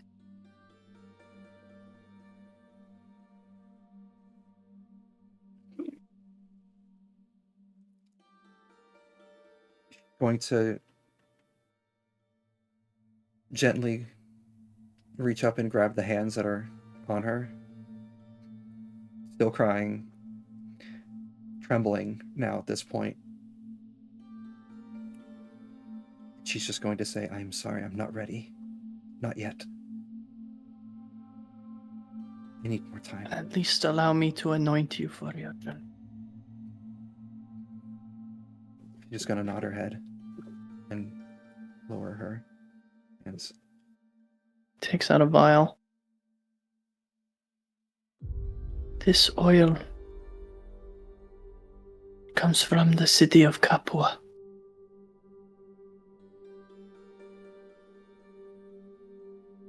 Many, many years ago,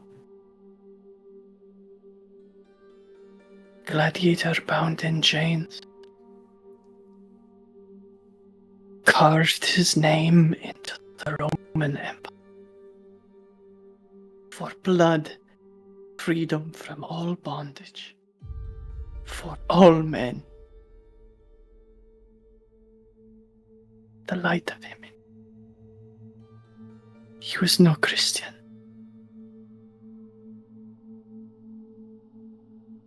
But you are no animal.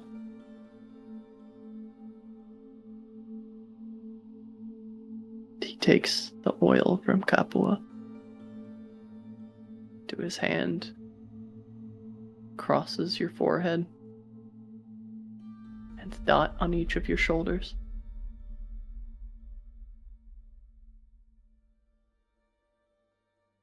You're going to take a single layer of superficial damage, as this is a holy oil.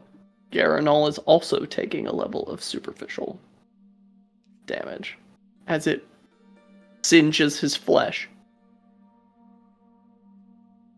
Same it does yours.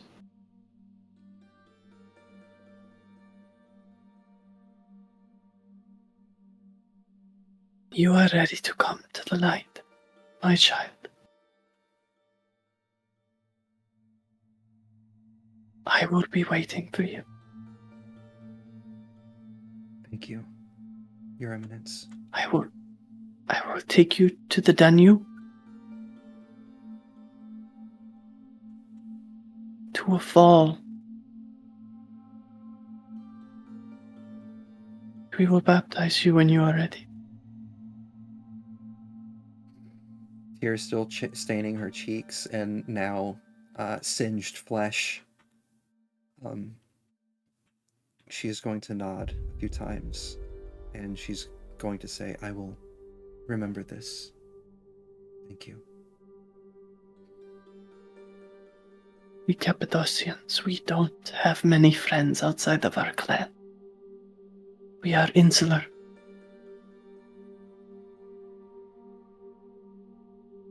I see the love the Lord has for you, and I count you among my friends, if you would have me.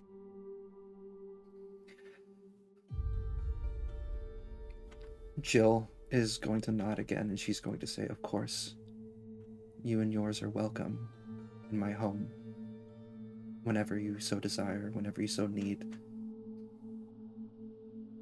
So you are welcome in Rome. Perhaps one day we will travel to the Golgotha, and I will show you the place that Christ was put upon his cross, served his penance, dying for our sins.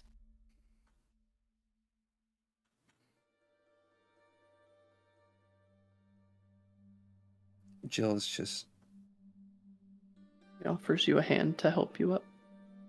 She'll take it, trembling, and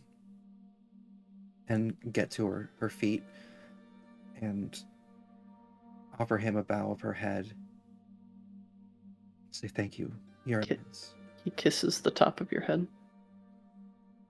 Of course, my child. No. Come, with joyous nature in our hearts, freed of unnecessary burden. Let us rejoin the joy made in the honor of loving union. Of course. She will turn to leave with him. As that was happening, Jack, you are mingling amongst the partygoers. Mm-hmm. As you're approached again by Brostania.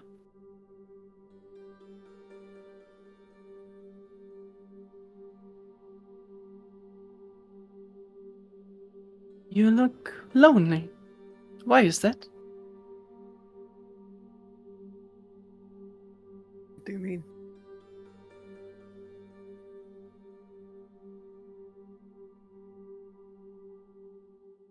Your little blonde shadow isn't around. Thought you might need some company. I wouldn't want to keep anyone who'd actually want. I don't want to be around anyone, particularly, other than you. Find you curious. Why is that?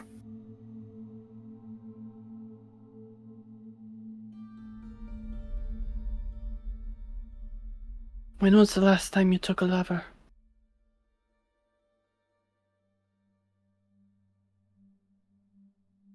This is normally how you start conversations with. If I am overstepping, please just say so. I'm very curious. I'm not sure if it's overstep. Jack's just gripping the stem of his glass.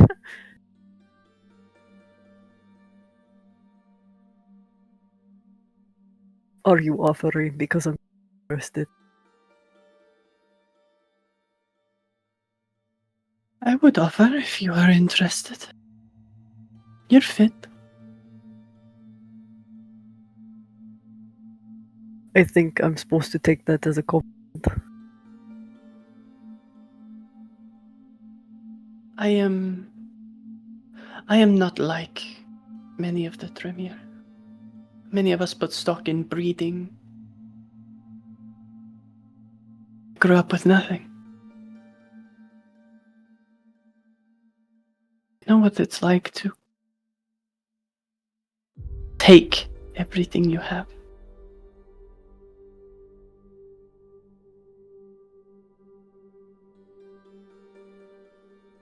My sire Goratrix picked me out of the mud. Sires are like that, aren't they? Mine quite almost- literally did. It's almost like they pity us. I don't think Arnulf believes in pity. I think he believes in that more than you're aware of. Perhaps. You might have spent more time around him yourself. No. I've only heard the stories. Would you like me to introduce you? You've met.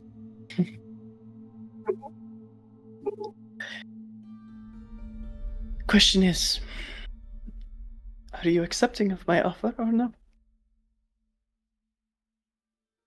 I have other pursuits that are taking up my time. Don't worry, I won't be upset if you don't take the home.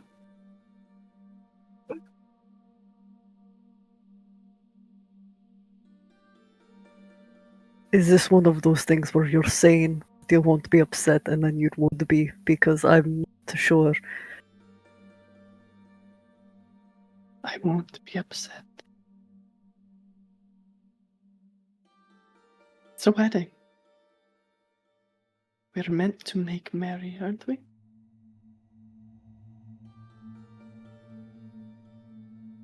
Yes. For Gisela's sake. She looks towards the side room and looks back to you.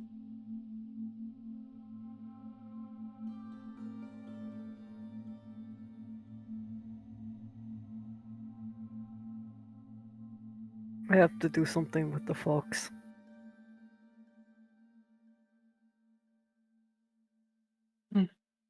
Where's my nephew? And Is it because you prefer other men? I don't really prefer anyone. I don't judge. I normally prefer women. You just have feminine lips. Is that a compliment? I believe it to be a compliment. Whether you are complimented by it or not will show your level of insecurity to me. Then thank you for the compliment. and Jack is looking for his nephew to dump this fox that's been in his coat the entire time. You see Cassian and this giant man that Marius was with, though Marius is notably absent.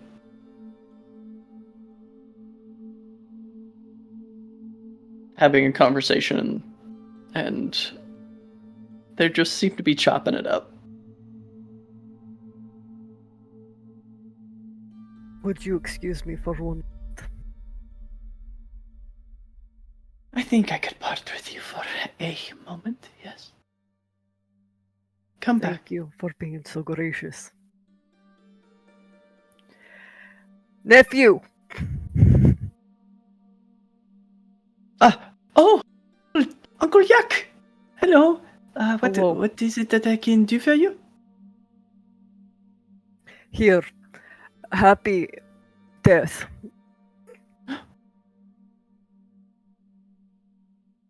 Did you get this? It was given to me to care for, and you take care of that with your own life. Oui. If you don't, I will He hunt picks you it down. up. He brings it up to his face. I will call you Bertrand. And he kisses him on the forehead. Do better than the last one. What? You're a good boy. Ruffle his hair. What a cryptic and Oh. ominous statement. He says, "Oh, Bertrand," and he just like snuggles up to him. And Jack's gonna straighten his jacket out, walk up to Brisannia. You see, as you Shall we? turn, that Verstania is being moved off into a corner with Celestine, and they seem to be in a very heated discussion. Luna's ears perked up. Rosalind, if you would like to be a party to that as well, you surely can be. I was gonna say Jack's gonna go find Rosalind and be like, "What the fuck is that lady's deal?"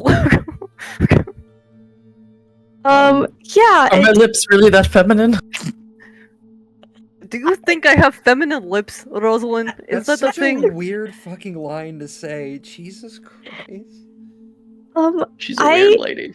would like to. Oh God, I think I have heightened sense. Can I listen in? Do you Sure. want me? Like Jack is gonna come find Rosalind. Yeah, Do if you you're want me listening, to listen Rosalind, you hear Celestine say, "You are entirely overplaying your hand, and I will not have you getting us all into something much deeper than we can get ourselves out of fucking Vestania. Am I understood?" You have no power over me, Celestine. We are both members of the council. You will speak to me not out of the side of your mouth like I'm your fucking Andre. Celestine nods.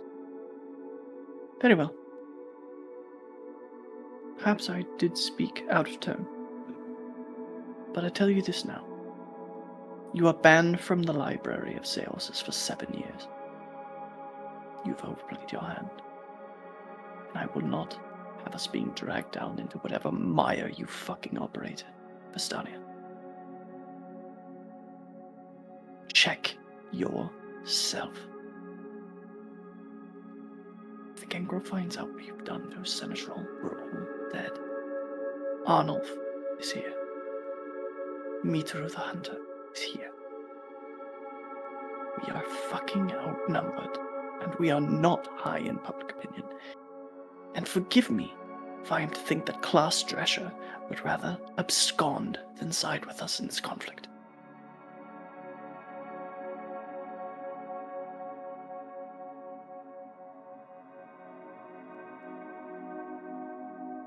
Verstania nods. It's very well. Then for the 7 years I am banned from the library, your child will be left unguarded by my gargoyles. Two can play at this game.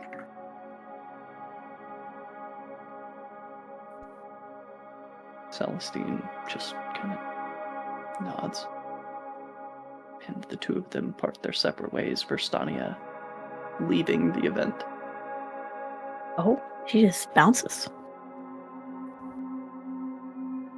So the whole time, Rosalind was being a little buzzed. She was just kind of doing this with the wine and just like listening. And then when when Celestine said what you did to his seneschal, she actually gets really serious. Like, all that cattiness goes out and she's just like, what did she do? And she'll give Celestine a moment to make sure that like it wasn't obvious that she was listening. He comes And and rejoins you after a moment and Perfect. kisses both of your cheeks. Prince Jack, you must forgive your conversational partner. They had business to attend to elsewhere and had to abscond quickly. I wasn't into it one way or the other, it just seemed like a good way to pass the time. Trust me, you would have met yourself with teeth in unexpected places. Oh. I'm willing to try most things at least once. Might I have a moment with my child, Prince Jack of Jasper? Oh, of course, Rosalind. I don't Yeah. remember what we were talking about, but I'll find you later. Of Jack course. will just grab her hand and squeeze it. Squeeze back. Very good to see you. Always a pleasure. Where'd my sister go? And just You probably at that point see her like fucking like coming out of that room marked up now. As Celestine looks to you, Rosalind. Mm. We should be brief but cordial and depart. Don't know who was listening, and we should move quickly. She's about to like ask what was that about, but then thinks better of it. We can talk more on the way home. Of course. Smiles and nods his head, and for the first time you feel his touch linger on your arm for a moment. And that's very unlike Celestine. He's warm but cordial. Like he's stately is the term that I'll use. And for a moment that stateliness turns into an overt show of affection in public. Mm-hmm.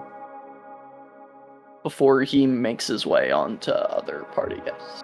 Yeah, she would have looked like at his hand and then looked back up at him before he left and just been like, oh, this is all very weird and I don't like it. I would actually like to find Lilette, if I may. Sure. Yeah, Lilette is passing the time talking to Dolag, Turgo Moras.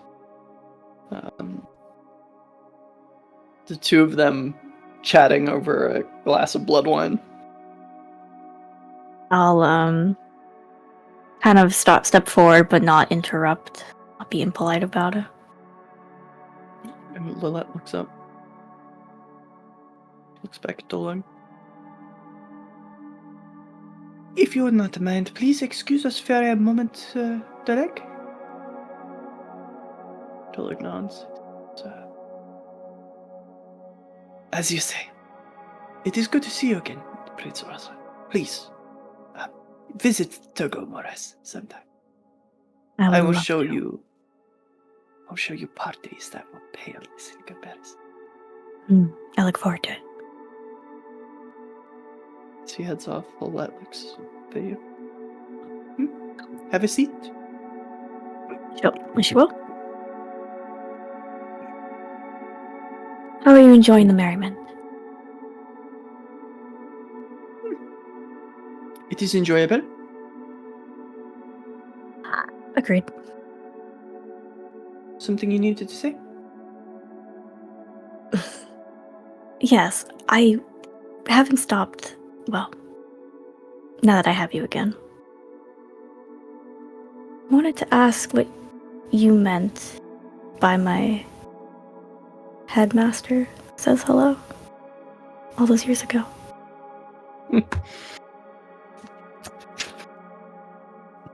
Yes. Oh, Aelfwyn Lenore. She resides in my domain. She. Curious about you? Mm. Seems the Order of Hermes would like to inquire as to where House Tremere disappeared. I've been doing my best to obfuscate this information. Of course. It is only a matter of time. Right. She'll take a sip. You have a magi on your tail. Mm. She knows you're alive. You should look into anti-divination rituals. She's scrying on you.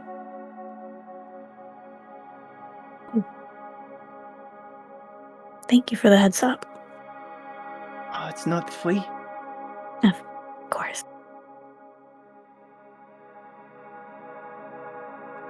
We'll talk twice. Dylan, I'm not so hard about it. Whenever you need me. Well, let me not interrupt your enjoyment with business. It's at that moment that the doors to the hall open up, and the final memory of this Memoriam, Sister Gisela of Heidenheim, and Sir Aldous, the poor fellow knights of the Temple of Solomon, enter for the first time wed and bonded to one another. They enter, and the party enters full sway. The exiting monologue being Gisela. You awaken from your memoriam.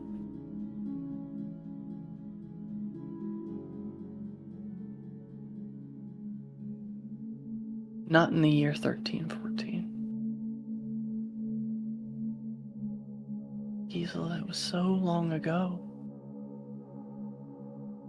So much time has passed. In this, the year 1984.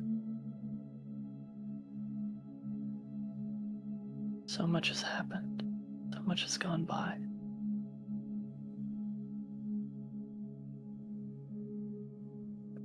The world is different now. You hear the sounds of the vehicles. Living once in a castle, now finding yourself in a 2-bedroom apartment.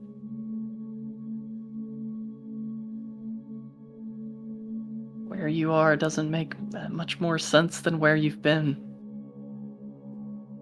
But you remembered something important. remembered. It was Garatrix that passed off the Grail to Aldous. All those years ago, and all you've been through, all Aldous went through. You set up from the very beginning.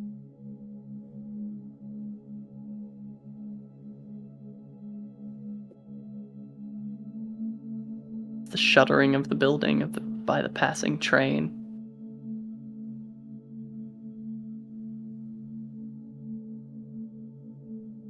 Look out the window. You look back to see Aldous' face. Photograph.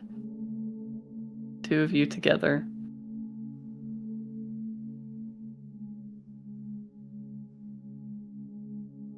Ago that was.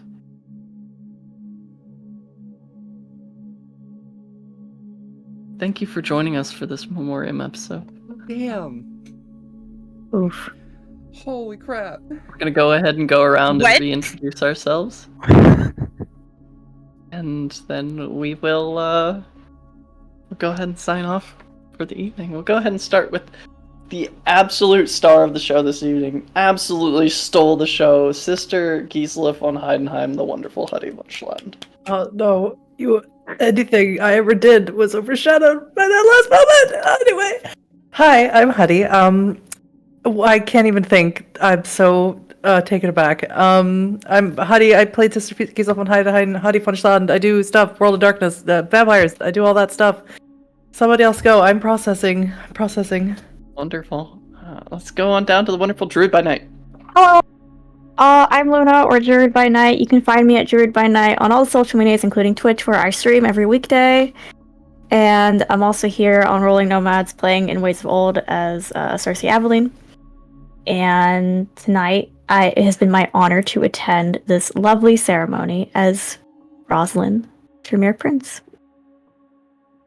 We love it. And to the wonderful Azure Butterfly. Hello, everybody. I am the Azure Butterfly, or Azure for short, or simply Rachel. You can find me over at the azurebutterfly.ttv. I am also the creative director over at the Rolling Nomads.